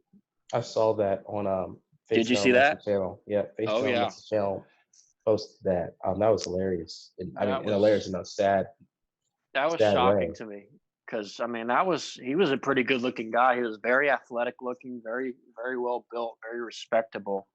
And this Penny lady, who's disabled in a wheelchair, doesn't really have, I mean, bless her heart, I mean, the issues that she had to deal with going through that, but other than that, she didn't have any reason to reject him the way she did. And then you see the second part of that occurrence where she's back home talking with her parents, and they're asking her, "Oh, how did it go, Penny? How did it go, sweetheart?" And she's just like, "I just didn't feel the spark." No, it's just like, no, you have a false sense of entitlement. Yeah, exactly. You want Brad Pitt in 1999 to sweep you off your feet. You want Zac Efron or who the fuck latest motherfucker you want in your mind. It's not reality. Mm. You want this They- underwear model. And you don't want a regular. The guy, I think the guy, yeah, we said the guy. I can't remember what he looked like, but I know the guy was in shape and able-bodied, and he's willing to date a disabled female. Yeah, which Mm. goes to show that, I mean, that was a testament to his character that he was willing to give her an opportunity, even though he had a lot more going for himself It than shows she a had for desperation of herself. men. It shows a desperation of men because they're willing to date handicapped people. Yeah, They're willing to get fat chicks, handicapped, whatever the fuck. It's like, what the fuck? I'm not just like chubby thick. I'm not about this. Like, I'm trying to slander them, but they're like the wet land whales. You know, I land whale trying to hook up with me one time. She stunk. And I left. well, that's it. I mean, even if a man is living TFL or incel, he can't get a woman in his life. That should change the fact that he should still have standards for what type of woman that he wants. Yeah, you still have If to, he's a respectable man himself, you know, that yeah, you should have to change understand the is fact if you're not that he should. because you're not these. You have guys that decent looking that they have no standards today because the dating is so lopsided. Mm. Yeah, you've got guys paying $75 to these gamer chicks just to buy their fucking bath water. I mean, what the fuck? That's that's complete insanity. Those guys are hopeless. My roommate, man, in the army, my roommate, the guy is dating a single mom, right, with 2 children already. The guy's in his early 20s, and the female he's dating is like in her mid 30s. She has 2 children already, and he's dating her, saying, "I love you every night." And then he asked her for a baby 2 weeks ago, right? Wow. Oh, and she cussed him out over the phone. I could tell. Oh my god, damn, bro. So, yeah, she's The trying guy's to. tie tongue and speech impediment, so that's maybe the best he can do. Yeah, well, He's ugly, he's weird looking. Not I'm just saying, that guy is weird looking, so he's a below average looks, and then he's speech impediment. So he's taking what he can get, basically. yeah, well, the whole single mother's issue, and I'm not afraid to admit it. I'll say it on air for everybody to hear. I'm not entirely against the idea of dating a single mother who has 1 kid, because if you could meet a woman who has a kid, maybe things didn't work out, but she's a sweet lady and y'all have a chemistry and y'all could develop something, I would say, like Steve said a couple of times, maybe take it slow and see where it goes, because it might be an opportunity that you wouldn't want to pass up. But at the same time, that doesn't change the fact that the vast majority of single mothers are just a disaster waiting to happen. So, Yeah, a yeah. lot of times there's a reason they're single, and you find out that reason after you get with them. yeah, that's a good point, Bill. I've never thought about it that way before. And I wouldn't want to see you have to find out that reason the hard way and have a life of living hell. Because I'll tell you what, a woman can turn your world into nothing but a life of living hell. Drama every day, being treated like complete dirt, being lied to on a regular basis. Yeah, well, a lot of these, especially a lot of these black women who are single mothers, they're very attractive. And me personally, I've always had a preference for black women. That's just how I am. But they're they're extremely attractive to a lot of these men, and these men end up having sex with them, getting them pregnant, thinking that they've conquered the world and that they've got this bad bitch in their house, they're sleeping with her, they're on top of the world, man. But the next thing you know, she flips a 180 on him and she's got him on child support. He can't even see his own kid, and their life has been turned upside down. Oh, exactly. Very true. So the guy posted that black female, she was very attractive. The black female that was saying that men need to pay for women, bankroll women after only knowing her a month or whatever she was saying. So she's very attractive and had the weave in her hair and all that stuff. But a lot of makeup on, but very attractive female. But it's just crazy as a bad shit lunatic. Yeah. And it just makes you think with the whole cosmetic phenomena that women are engaged into. They have their makeup and they have all of these different things that they use to enhance their looks. But if a guy were to say, want to use anabolic steroids or a form of male makeup for his own sake to improve his looks on an artificial level, he's slandered, double Oh yeah, standard. yeah. He's called gay or weirdo or a Yeah, loser for losing steroids. Most Hollywood actors use steroids, and most athletes use steroids. Professional athletes use steroids. yeah, It's a double standard. Well, they do. We got lots of double standards in society, and you know what a double standard is? Corruption. Just like taboo. TFL is a taboo topic. Okay, why do we call things taboo? To tell you you're not allowed to talk about it. Why would you not be allowed to talk about something? Because you got something to hide? True. So there's the real truth in your face right there. Double standards is corruption, and so is a taboo topic. Because it tells me you're hiding something. And you wouldn't be not wanting to talk about it if you wasn't hiding something, right? exactly. Why people can't figure the simple shit out like this is beyond me. Okay, because it's so in your face. But I don't play into any of the gender stuff, and I never have. And I won't ever, anyhow. You know, and I stand up for myself when I'm with a female, always have. You That's what know, you should be. Don't let me be walked over by no female. It don't even make sense. They don't respect you, and you're miserable. that's it. You know, that's just the thing. I don't abuse a woman. I don't order around and shit. But I also don't take the abuse from her. If she can't treat me the way I'm treating her, then she's not going to like me. It's as simple as that. That's the way every man should be, but they're not like that though. Unfortunately, I've seen too many men that are just nothing but simps. They will freaking bend over backwards and are afraid to stand up to the woman because they're afraid that they're going to lose the woman. And the only thing they do when they do that is they give her more power over the top of their dumbass selves. Okay? And that's really what they're doing. When you got to simp out to a woman because you won't stand up to her, you're an idiot. That's all I got to say to you. And I'm not talking about abusing her, but it's not about telling each other what each other can do.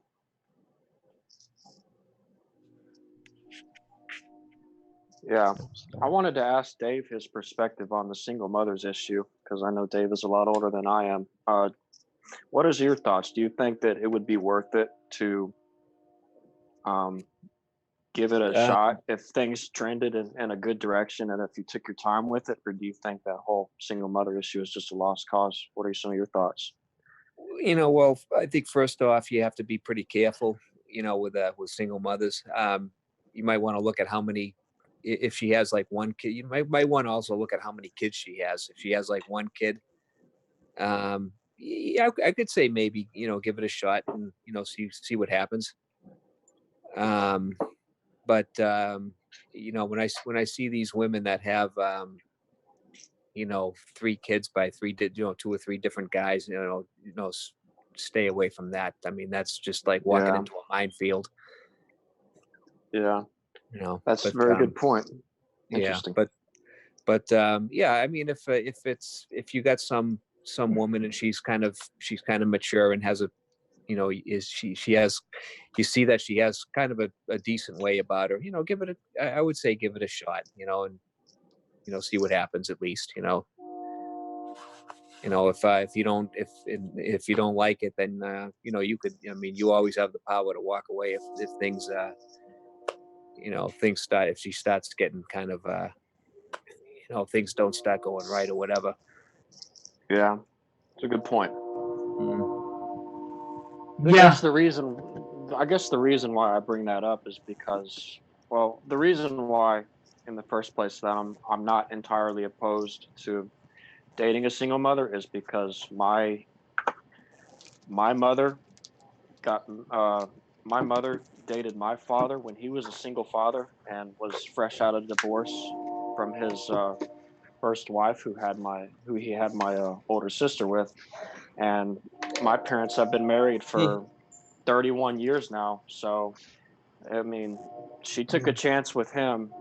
I mean, she took a chance with my father, getting to know him when he was a single dad, and they've been married for 31 years now, going strong. So Yeah, I so think that it can work in certain circumstances. yeah, that's definitely a success story right there. Yeah, I mean it's yeah, like I said, it's worth you could give it a try and see what happens.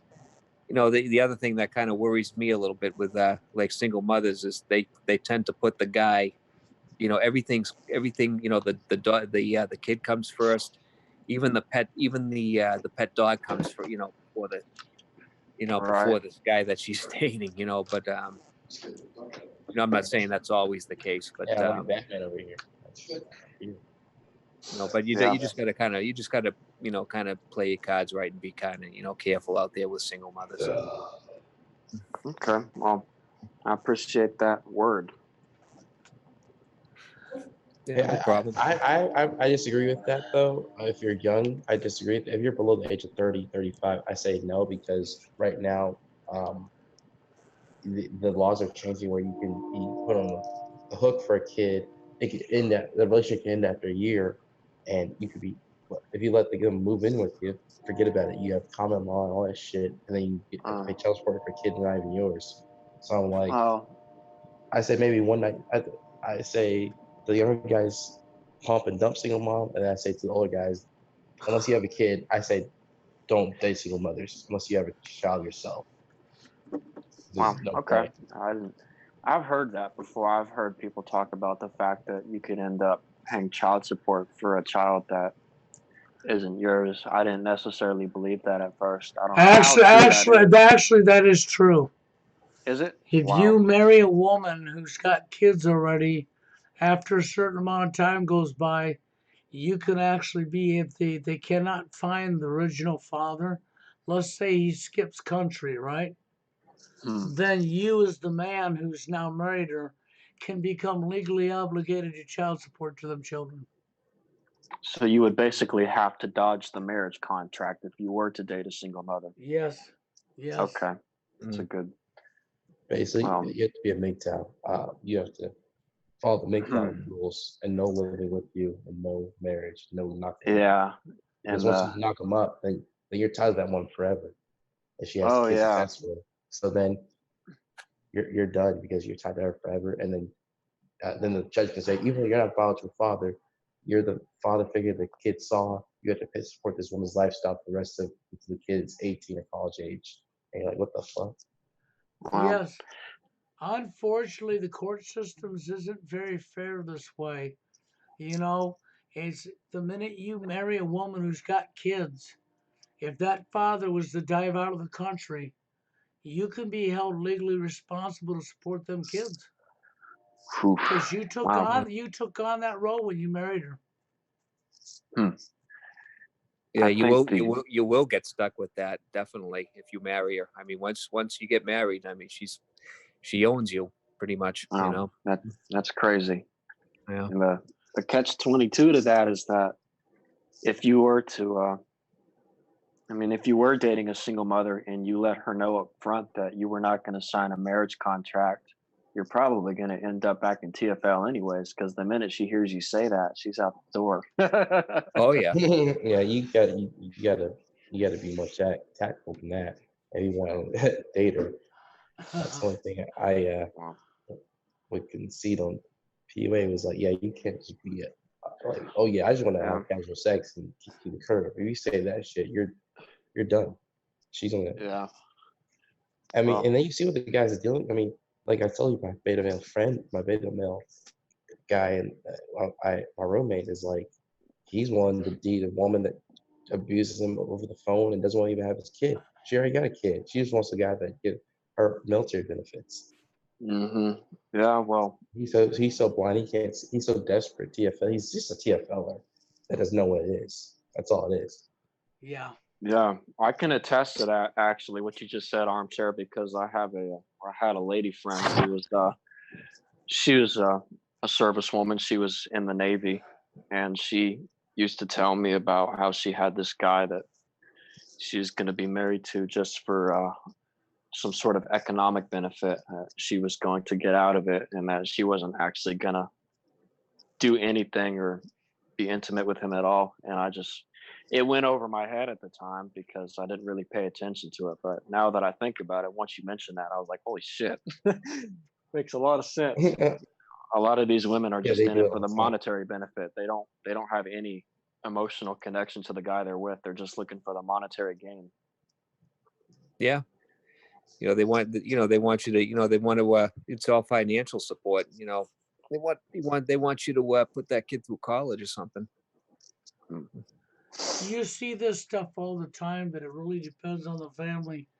I know a family that had wealth, and so the families they grew up was ridiculing uh, the grandchildren as they grew up, because if they had kids, they were wanting to work and support the kids. And they wanted to tempt the kids aside and say, no, you need to go to college and get a good career before you worry about supporting kids. Well, that's basically how a lot of white families operate. I mean, speaking from my experience, I come from a Christian family. I mean, there's a lot of Christian values here in the South. I know it's not as prevalent in the North, but they have the the belief system that you would save yourself for marriage, don't have sex until you get married to a woman. But at the same time, they're also of the mindset that you shouldn't waste your time trying to get to know a woman until the universe basically aligns for you. You got your career, you got your financial status all straight, and then by the time you're late 20s, early 30s, only then can you start pursuing a relationship. Well, there are cultures that believe that over in the Philippines, if you get out of Manila and go across to the other side of the islands, some of them cultures are very into that. A lot of people won't even get married there until they're 27, 28 years old before they'll even consider marrying.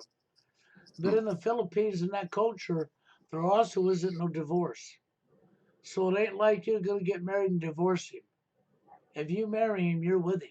There is no divorce. One or the other Really? has, yes, one or the other has to die. Wow, I didn't know that. And that Yeah, but was a actually, really, marriage means yes. something. Okay, and a lot of people say, oh no, that'd be terrible. Well, if you took your time to get to know the person, you really liked each other for who each other is, and you learned how to compromise, and you learned how to respect each other's feelings, and you learned it wasn't about changing one another, maybe that would work out for you. But everybody wants to think it's about changing one another or about what somebody has. It's all about everything that destroys relationship, not makes a relationship build. Because relationships are built. They're not instant gratitude. It's not instant gratitude. Nobody Mm. owes nobody nothing. What you owe each other is to take the time to get to know one another. That's what you owe each other. That's not entirely a bad idea. I mean, from a political standpoint, because if you're mandated a law in your country that you can't get divorced, it kind of forces you to get to know the person that you're going to get married to. Yeah. And unfortunately, that's the biggest problem you have in this country. Is nobody wants to take the time to get to know one another. Okay, they don't have time for that. They want to go with fucking materialistic items. They want to go with lust. They want to go with anything and everything that means absolutely nothing. It's like these people who went around telling you opposites attract. That's a complete line of bullshit. Hmm. Opposites do not attract. Yeah. I mean, it's called a relationship, right? It's not called a divisionship. Exactly. You know, even when Annika the agent was on, it's funny how their channel went down suddenly after she was on my stream, but okay. didn't FA Monday, he changed his channel name to Monday Mason Monday right before he deleted his channel, if I'm not mistaken. I thought that was He hilarious. may very well have, but see, guaranteed he was a Freemason anyhow. Guaranteed he was working for the establishment. Guaranteed Anik was also a Freemason. And guaranteed they got their little asses in trouble, Anakin did, for coming on my show. They're not supposed to be mingling with the enemy. Yeah. Truth. I Yeah. So are they still around, Bill? Those two, Annika Well, and the after Monday, after Anakin came on my life, she was on 2 weeks in a row.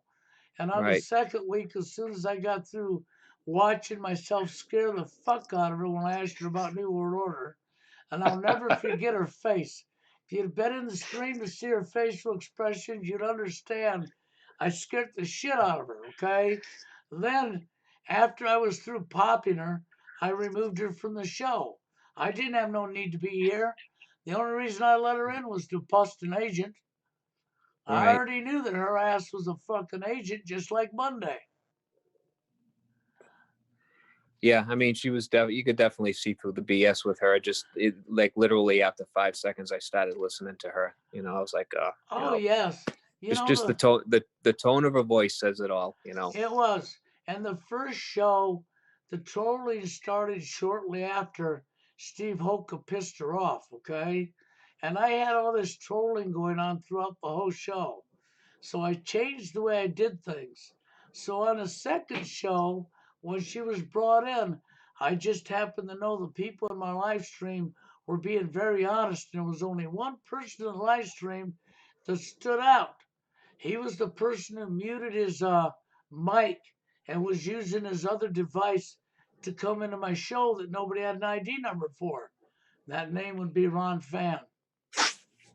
And conveniently, since I removed him, I haven't been trolled again. Oh, what a coincidence, huh?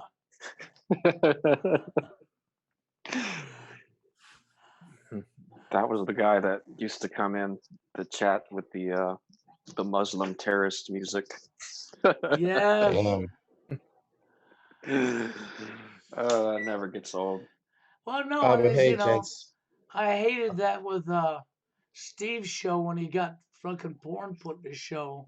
Oh God. Oh my God. But unfortunately, it was something I warned Steve about, not to put his ID out to the public, because this is what could happen to him. And I'm sure it was Ron Fan that done it to him, okay?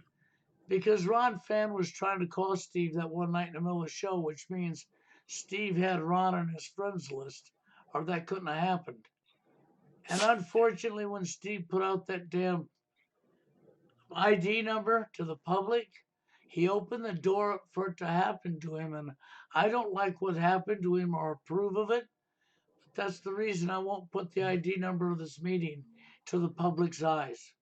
And I'll watch the people that are in my show because I don't want people trolling the show. I want a good conversation like we've had tonight. I want honest, good people.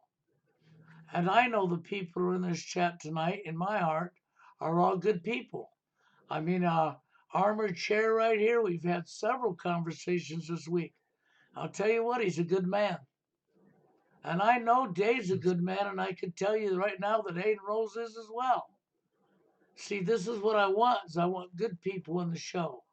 I don't want the controversy. I don't want the BS. Because I'm trying to show people, look, we got to learn to get along. And if I bring a woman in the show like Jaina, you better learn to give her some respect because she's standing up for you.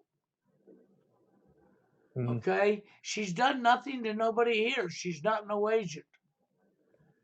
She's not no agent. She isn't here with ill behavior. She actually is real. I'm not in a relationship with her, so get that off your mind. It's not about a relationship. It never was. You just make assumptions and take your foot out of your mouth now. Because I have no intentions of being in a relationship with her. She's a friend. Oh, but when women can't be friends. Well, then you wondered why you're having all the problems you're having, huh? You gotta be a friend first. You gotta like them, shit. They want to be around them for sex anyway. Well, yeah, that's just it. You got to take the time to become and know them and become friends. And then if you become friends with them and you got an attraction to them or whatever, okay, but you got to become friends first, and you can't do that without knowing each other. This is where a real relationship comes from. And there ain't nobody that always agrees. So if you get a woman in your life, don't think that you're always going to agree, because that's impossible for even anybody. You're going to have disagreements.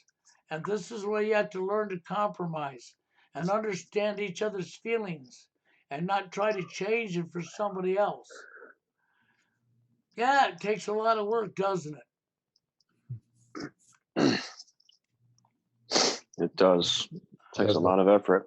That's what great, my Bill. father used to tell me. Yeah, that's very true. Hey, I think that everyone here is a great guy, and I think that I really appreciate getting on the show, Bill, tonight, Bill. Really appreciate the chat. I gotta get up early in the morning tomorrow, so I'm gonna go ahead and let y'all go, and y'all have a good night. And Well, hey, I we'll try. appreciate you being in here. You're welcome back anytime, guy. Have a good night, Armchair. You too. Good talking with you, Armchair. Good talking to you. You too. Hey, I'll have to look up our Savvy Guy and see what he's talking about, because I've heard of him, but I didn't really watch his stuff. Yeah, go check him out. I'll check out Kent too. Did he ever get over his shit he's gone through? I know he's short. That's his main. I haven't kept up with his channel. I don't know what type of videos he's making, but I think he's doing better mentally. I think he's sort of past that anger phase. Yeah, he's got anger phase. Yeah, he's actually enrolled in a wrestling wrestling school, and he's aspiring to be a professional wrestler. I mean, kind of a long shot, but good luck to him. I hope he maybe if he doesn't get that, maybe he can get into like refereeing or something like that, something along those lines. Who knows? But yeah, he doesn't seem to be so. He doesn't really seem to dwell on the the whole rejection thing. That he was he was going through a lot of that a couple of years ago. I hope so, because that's actually a good thing for him. Because I don't like to see people suffering like this. Okay? No. Even Dave, I feel for Dave, but Dave's, as he's gotten older, is becoming more stronger. And he had to, because it was the only way he was going to survive.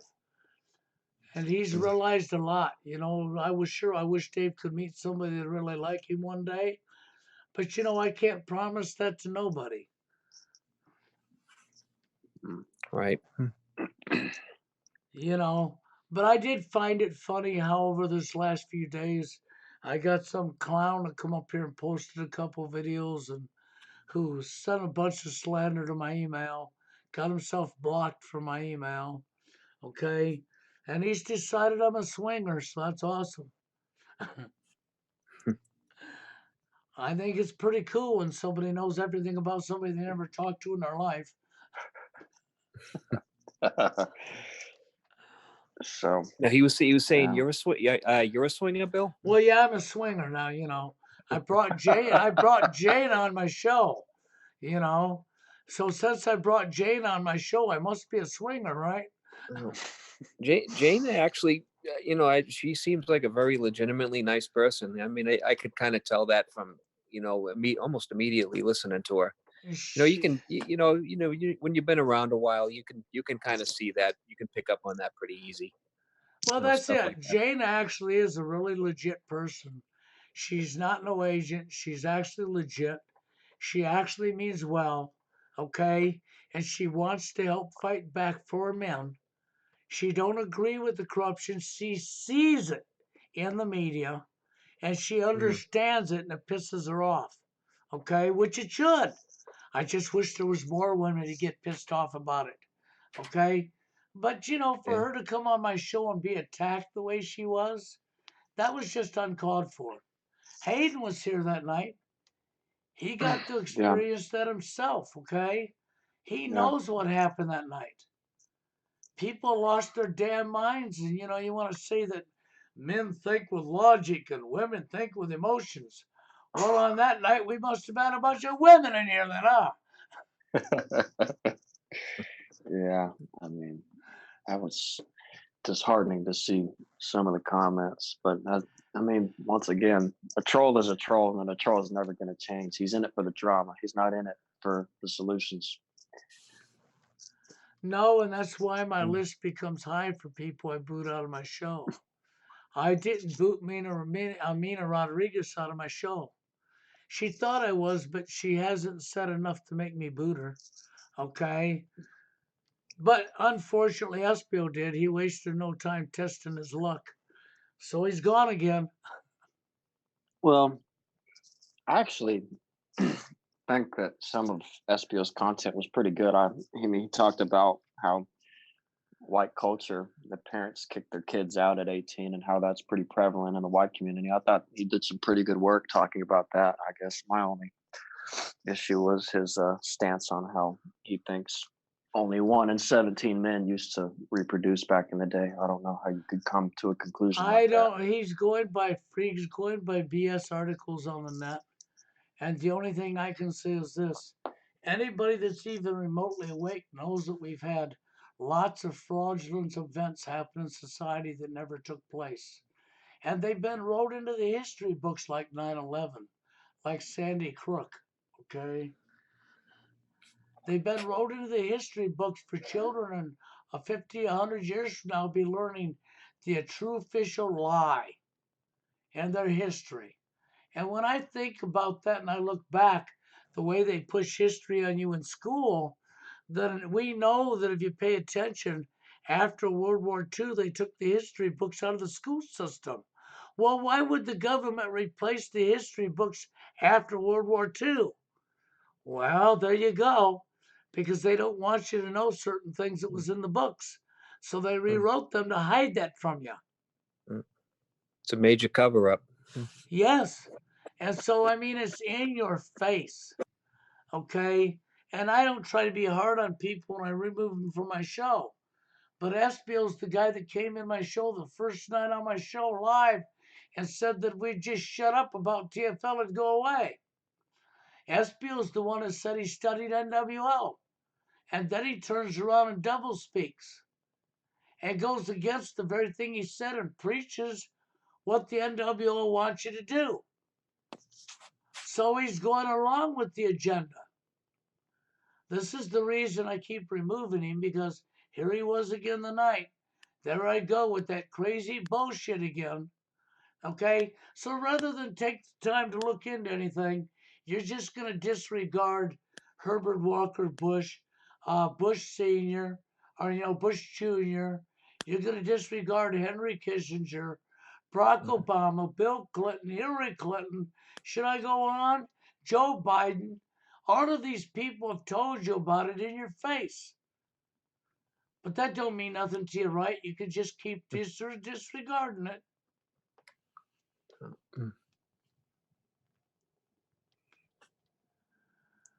Yeah. The thing is, Bill, it doesn't matter. All of those people you mentioned, they're both, Democrats and Republicans, which means they're all controlled by the same people. Yes, exactly. Well, relationships, I'm looking at what this guy wrote. Most relationships in today's society aren't worth getting into because you don't know how to treat each other to begin with.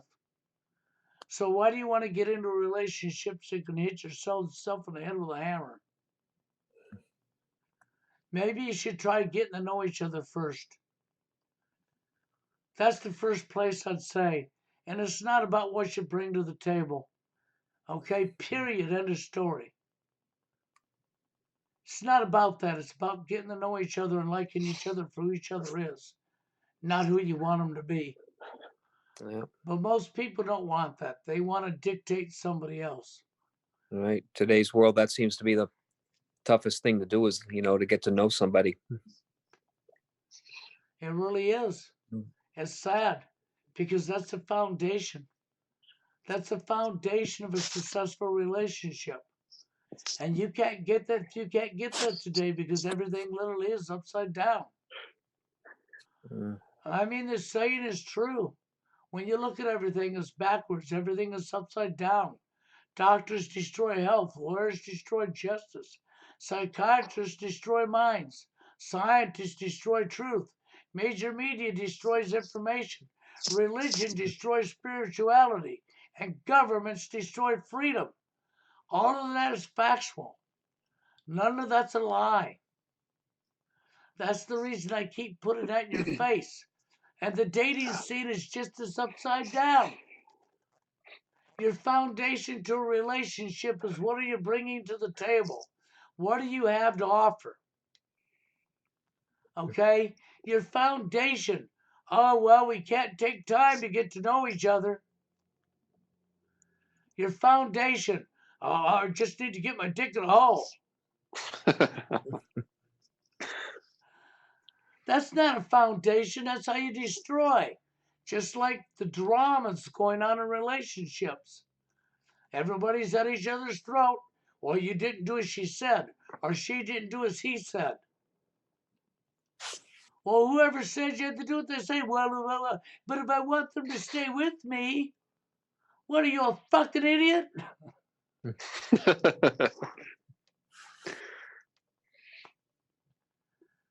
You know, it is about treating each other properly, and this is what we don't know how to do today, right? I think this is why people get mad at me, because I tell them how it really is. And they don't got the time for that because they're in such a hurry.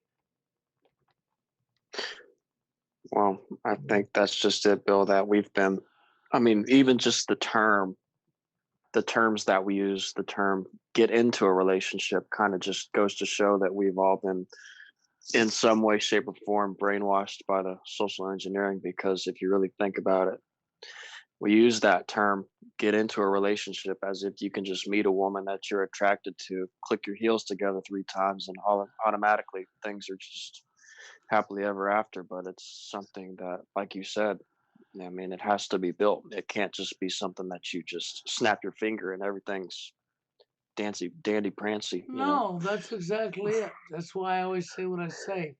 Dating was designed to get to know one another.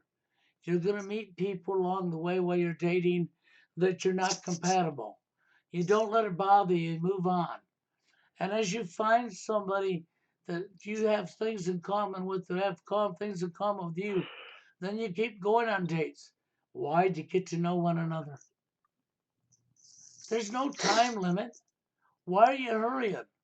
You should know each other at least a year and a half, 2 years before you even consider being in a relationship with each other, anyhow. And that's where it comes from. It's not about what you got to bring to the table. What are you offering? No, fuck you. I'm offering myself. And if Yeah. myself ain't good enough for you, then I know damn well yourself ain't good enough for me. Mm. You know, and I don't care how hot she is, how thin she is, how everything she is. She has to prove that. If she can't prove that, that's not my problem. If she don't got time to prove that, then she don't got time to date.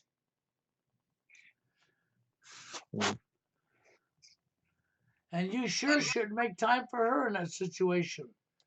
Because first off, her looks ain't gonna get her nothing in my book. I don't give a shit if she's number 10 or number 110. She can be the hottest chick in the world. And she most likely is gonna be the corruptest one as well.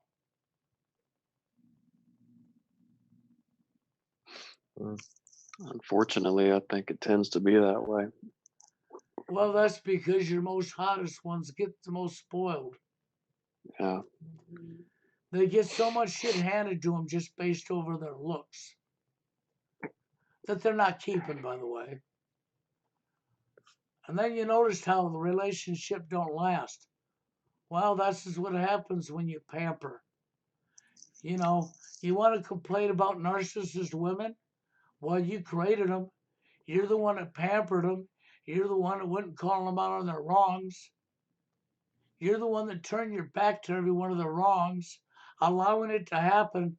Or you're the one thinking with that thing between your legs with no brains in it, okay?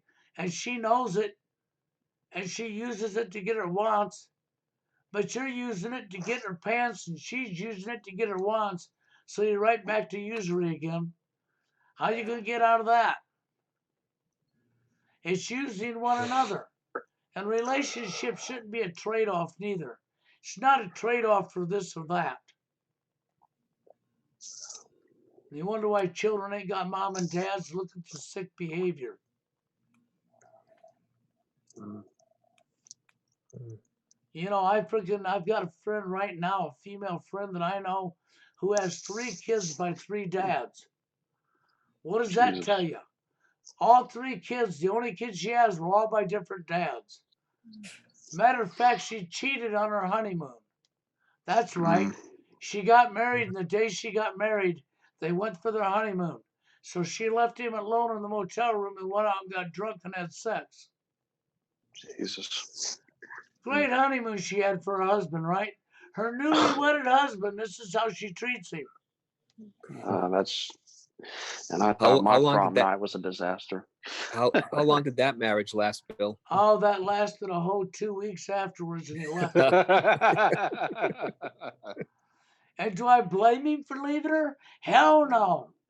Fuck that. The honeymoon was all about her old self and getting some other guy's dick in her hole. Jeez. Uh, Yeah, that's that one that of all the wedding days I've heard, that one probably takes the cake. Jesus. It's You know, fucking and at terrible. first, and what really annoyed me, it was the person I grew up with, right? And her brother's the one that told me. It took her brother to rat her out. And then when I brought it up to her, she says, yeah, so what? She didn't even deny it. It was, yeah, so what? Nothing wrong with that. Hmm. And to me, that's the lowest of the low. How do you get any lower than to marry somebody and then turn around and screw and cheat on them the very night of their freaking honeymoon? I mean, I'm sorry, you just can't get any lower. Talk about sinking to the lowest depths of low. I don't even know what to Yeah. make of that. Good. Yeah, just a good example right there. Why I never took the plunge, Bill. It's not worth it anymore. It really isn't. Mm. Why do you want to go there? Why do you want to freaking do it? It's just not worth it. I have a coworker. He's about 11 or 12 years older than me, 34, and he has a woman that his wife. They actually work together because the business I work for is family owned and operated. So a lot of people who work there know each other. They're either father, son, daughters, and so it's a very tight knit company. But at the same time, so as I was saying, this guy, him and his wife work there together. They're very, very nice people. And he told me a little bit of how he got to know her and how um, she's the only man he's been with sexually. So he basically took her virginity and um, they've been together ever since for about 10 years. And she's one of the sweetest people in the world. So, but at the same time, he also told me that he hasn't signed a marriage license with her. They just consider each other husband and wife, and they've got 2 kids together, and they've got a pretty good relationship. So I think promiscuity is a big issue. I don't think, I just don't feel like we were ever meant to sleep around with so many different people. It's always been traditionally that 2 people would marry as virgins and live a long, healthy life with a strong family, because that's how my grandparents were. Well, I Yeah. think I think that's exactly what it was meant to be. But thanks to sick psychopaths who want to divide the genders, it's destroying our society with through years of social engineering. And you have lots of factors that go into this, but I just want to say social engineering because it is years of social engineering and lying to us all the entire lives. From our school system lying to us to media lying to you to everything that you pick up, books and magazines. The propaganda that's been spilt to divide us, I mean, has done a wonderful job of dividing us up, destroying our morals, destroying our society, and destroying people.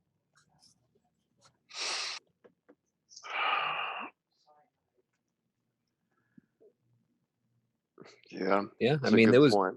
I mean, there was one time, years ago. I mean, when a boy and a girl were dating, I mean, one of you's cheated. I mean, that was like a taboo thing. I mean, I'm going back to like, you know, back probably before like the 1980, back in like the 70s, back, even in the 80s, it was, when a couple was dating, they would be together for a pretty good length of time, and there was very little kind of like cheating behind each other's backs, but like now it's like, you got especially with the women, with having all the options, you got these women, these girls, they're with a different guy like almost every weekend, and it's like nobody really thinks anything of it anymore. No, unfortunately not. I know people don't think much of it anymore. They just want to go along with what's the new day's trend, which is the destruction of the fucking genders. You got all these people that are so angry and fighting one another. But when you get somebody real like Jana who come on here, people had to attack her so hard. I'm glad she didn't run off. She opened up her own YouTube channel. She's posted 4 videos since then. Okay? And I applaud her for doing that, and I'll favorite every one of them. Because I know Jane enough to know that she's real. And she actually wants to speak out on behalf of men. And these men need to get over their anger and allow it to happen. Right. I mean, you gotta I mean, she's one person that seems like, she's actually kind of sticking up for us, and there's very few women that are doing that in today's world. That's correct. And What is girl right what do for you? She sure the hell not sticking up for you. You call that sticking up for you? You mean lying in her pocket and lying to you sticking up for you? Did you ask her about her ex-husband and where her kids are alone, why they ain't got a dad? Isn't she the one running the men's movement that said there'll be a significant number of men that it just ain't fuckable? What kind of language is that? Right. That also made me think. There was a PUA named Coach Corey Wayne. He's one of the most popular PUAs on YouTube. He wrote a book called The 3% Man, titled The 3% Man. His basic premise was that only 3% of men in today's day and age are going to have any kind of success in the dating market. And it just kind of dumbfounds me, because if you're only claiming that 3% of men are going to have success, why the fuck are you creating PUA material to broadcast to 100% of the male population? I mean, some of these guys just, it just makes me sick that I used to actually take their advice seriously. Corey Wayne, Alpha Male Strategies, Lucario, what was that other guy? The 33 Secrets. I mean, there's so many of these freaking so-called dating coaches, and it's all the same refurbished Hey, advice. Hayden, have you ever seen the that video with George Sedini? He's in at a PUA seminar. I did not. I've heard about the George Sedini thing, but I didn't know that. Yeah, there's a video on YouTube. He's at he's actually at a seminar, and the guy that's running it, his name is Don Steele, and he probably charged these guys. He's in a room. There's probably like about 15 or so different guys in the room, and there's also probably 4 or 5 hired models that are there, females for them to interact with, and it's so bad. I mean, anybody, if you might want to check that out sometime. But I'm sure all of these guys that went to that thing, they probably felt pretty good about it, for like maybe a day after the thing was over, and then they realized, oh, geez, I'm still saying I'm still alone here. This didn't solve anything. Yeah, I mean, if you have the title of that video, I'd be glad to go check it out after I get off the stream later on. That'd be interesting to watch, because Yeah, I know that. If you just put in his name, just put his name in the search, George Sedini, and just kind of scroll down, and you'll see him at you'll see like a screen capture of him, or like, well, not, I don't know about him, but like there'll be like a classroom, and I'm not sure the exact name of it, but I'm sure you'll find it, no problem, if you just type his name in He there. will, Dave, if he just types his name in and does a little looking on YouTube. He Okay. will actually find it, and he's sitting in a classroom with other guys in a PUA session he went to. Okay. Well, And these guys paid big money to go to these damn seminars. They really did. And one PUA guy that attacked me years ago, he was coming on my radio show and attacking me. Was his name Tony? He was pissed off because he was charging $600 a head for a PUA seminar. Jesus. And he sent his class my way to attack me. He lost half of his class. And he was pissed off as all hell because he thought his class was going to stand up for him, not to realize they were going to listen to my videos and turn on him. Wow. Well, I mean, you're charging an arm and a leg. That's almost the cost of full rent here in Dallas to go to a seminar that's not going to benefit you anyhow. They should have turned on him. He deserved to lose those customers. Well, that's all that was scamming people that can't get a woman in their life. Lie to them and tell them, ha, ha, ha, Meanwhile, you get their money and they get nothing but the same shit they've been living. And while you're at it, you might as well sell them your books too, right? So we'll hit them for $600 a seminar. We'll sell them our books for what, $40, $50 a book? He was raking in the money, wasn't he? Yeah. That seminar probably set George Sedini back about probably $3,000 to $4,000 by the time you figure out, his travel expenses, because he had to travel from like Pittsburgh out to California. And that Don Steele, his seminars are like really, he charges a lot of money. He charges a couple of $1,000s to. I don't know if he still does them, but at one point, he was charging like some serious dough, to sit there and listen to his BS. Well, because the consular guy asked me, who do I think runs the NWO? And he says, is it the Zionist? I would say it's probably the Khazarian Jews. I would think we have a combination, but I know the Khazarian Jews are right up there at the top. I don't want to say who's at the real top because I'm not for sure. Okay, that's been pretty well hidden. There's always a chance it could be another life form. I'm not saying it is. But there's some stuff that's hidden that we haven't found yet. But I do know the Khazarian Jews are right up towards the top. Well, wasn't George Sedini, he was a pretty respectable guy, right? From what I've heard. I mean, he had a 6-figure income. He had a nice car. He had his own house, pretty well built. He did all right for himself. I mean, he was, he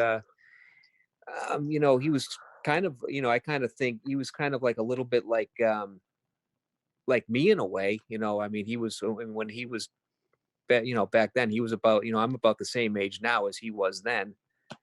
But he had, if I find, my life financially was very similar to his. And, he got an education, and he was professionally employed. And, but he just had a complete mental breakdown. And he did. And it just, he was literally he was like, it just tortured him. He was just like a tortured soul. Yeah. That's always fascinated me, how some men living TFL to that degree can they can eventually handle it and grow stronger from it. I mean, guys like yourself, Steve, Bill, and others, and then there's other guys like him and Baraka McRae, where the anger phase, the frustration phase, just Yeah, becomes because so unbearable, and they end up killing themselves, or they kill others, and then they kill themselves. right, and I think the main cause of that is because he didn't really. I think like somebody like George Sedini was putting all the blame on himself. He was thinking that he's the only person in the world that's like going through this dilemma, and there's like 35-40% of the male population in this country is going through this, and Yeah. he was just beating himself like to death over it, Oh, and he was.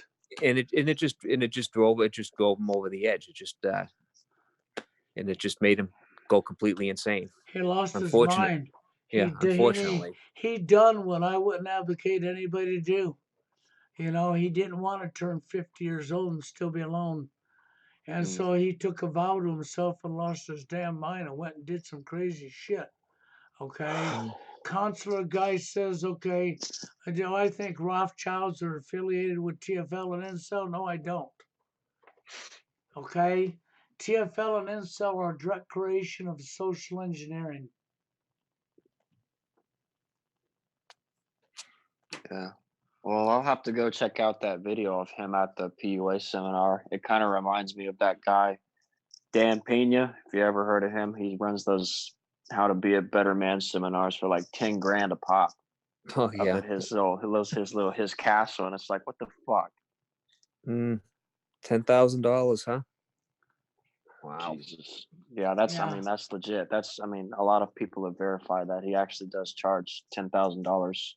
Steve Hoka actually did a series of videos calling him out on his garbage. Thought that was pretty good. Yeah. Yeah, I mean, unfortunately, there's a sucker born every second, and you got people out there that are feeding people like that their money. But Yeah. And I don't get into a lot of these people. It's like consular guy here still asleep to Elliot Rogers. He thinks that he was severely mentally deranged as well. No, how about he was an actor who pulled the blanket over your face? Yeah. Hey, Dave, I wanted to ask you, do you think that there is an agenda to destroy men's mental health here in this country or in the West? I mean, specifically men. destroy their mental health? Yeah, probably to a degree. I would probably say that might be true. I do think that they're definitely trying to make life very difficult for men. I think they're trying to make it as difficult as possible for as many men as possible to find female companionship and just kind of have a regular traditional life in society. Okay. You know, Well, my whole thought is that, we obviously see that rates of autism, Asperger's, and other mental disorders and diseases are almost specifically plaguing the male men. population. I Yeah, understand that there are women who deal with those problems as well. I'm not going to deny that, because there right. are women out there who deal with that, but it's probably 98 to 99% male Oh, issues. And I'm just like, are you kidding me? yeah. I would say the overwhelming majority are definitely men, and it's I've noticed that, and could it be that they're singling out male babies at birth and giving them bad vaccines? I mean, who knows? Yes. That's You my know, theory. I can't prove it, but that's my theory. I think yeah, that they're putting yeah. It's excessive amounts of, formaldehyde, aluminum, and mercury in the male vaccines that they're not putting in the female vaccines. And I can actually speak from this because I was given isolated autism when I received the MMR vaccine at 12 and 18 months. So it kind of it's personal to me. yeah, right. Yeah, that's understandable. Yeah, I mean, Yeah, I was that lucky because a lot of the I mean, a lot of the kids that receive those toxic vaccines, I mean, they go into full blown autism. I never digressed into full blown autism. Still, I don't suffer from autism on the social spectrum, obviously, but the sensory deprivation and the behavioral patterns that come from isolated autism still kind Right. of makes life a little bit more difficult. So Yeah, it's definitely suspicious when you see how how many males are affected by this and compared to the females. It definitely is pretty suspect. We have so much You know. fakery going on in today's society, it's pathetic. But guys, I think I'm gonna jump on out of here now, okay? And I want to tell you both thank you. And hey, I appreciate it, Dave. It was sure nice having you back. Hey, no, good. Yeah, no problem, Bill. I appreciate that. Good to be back. I was, like I said, I was away there for a couple weeks, and last weekend I was up at, I was invited to a house party, so I was kind of away for that too. But yeah, it's good to be back and good to kind of Oh chat with yeah, everybody. definitely. I appreciated that. And hey, Hayden, yes, sir. thank you for showing up here tonight. I really appreciate that. Absolutely. Thank you, Bill. And it was nice chatting with you, Dave. All right, you too, Hayden. All right, Okay, you guys have a good one. Okay. I'm gonna get out of here. Until then, you guys all have a good one. Later, guys. Take care, guys. Yep. All right. Good Bye-bye. night, guys.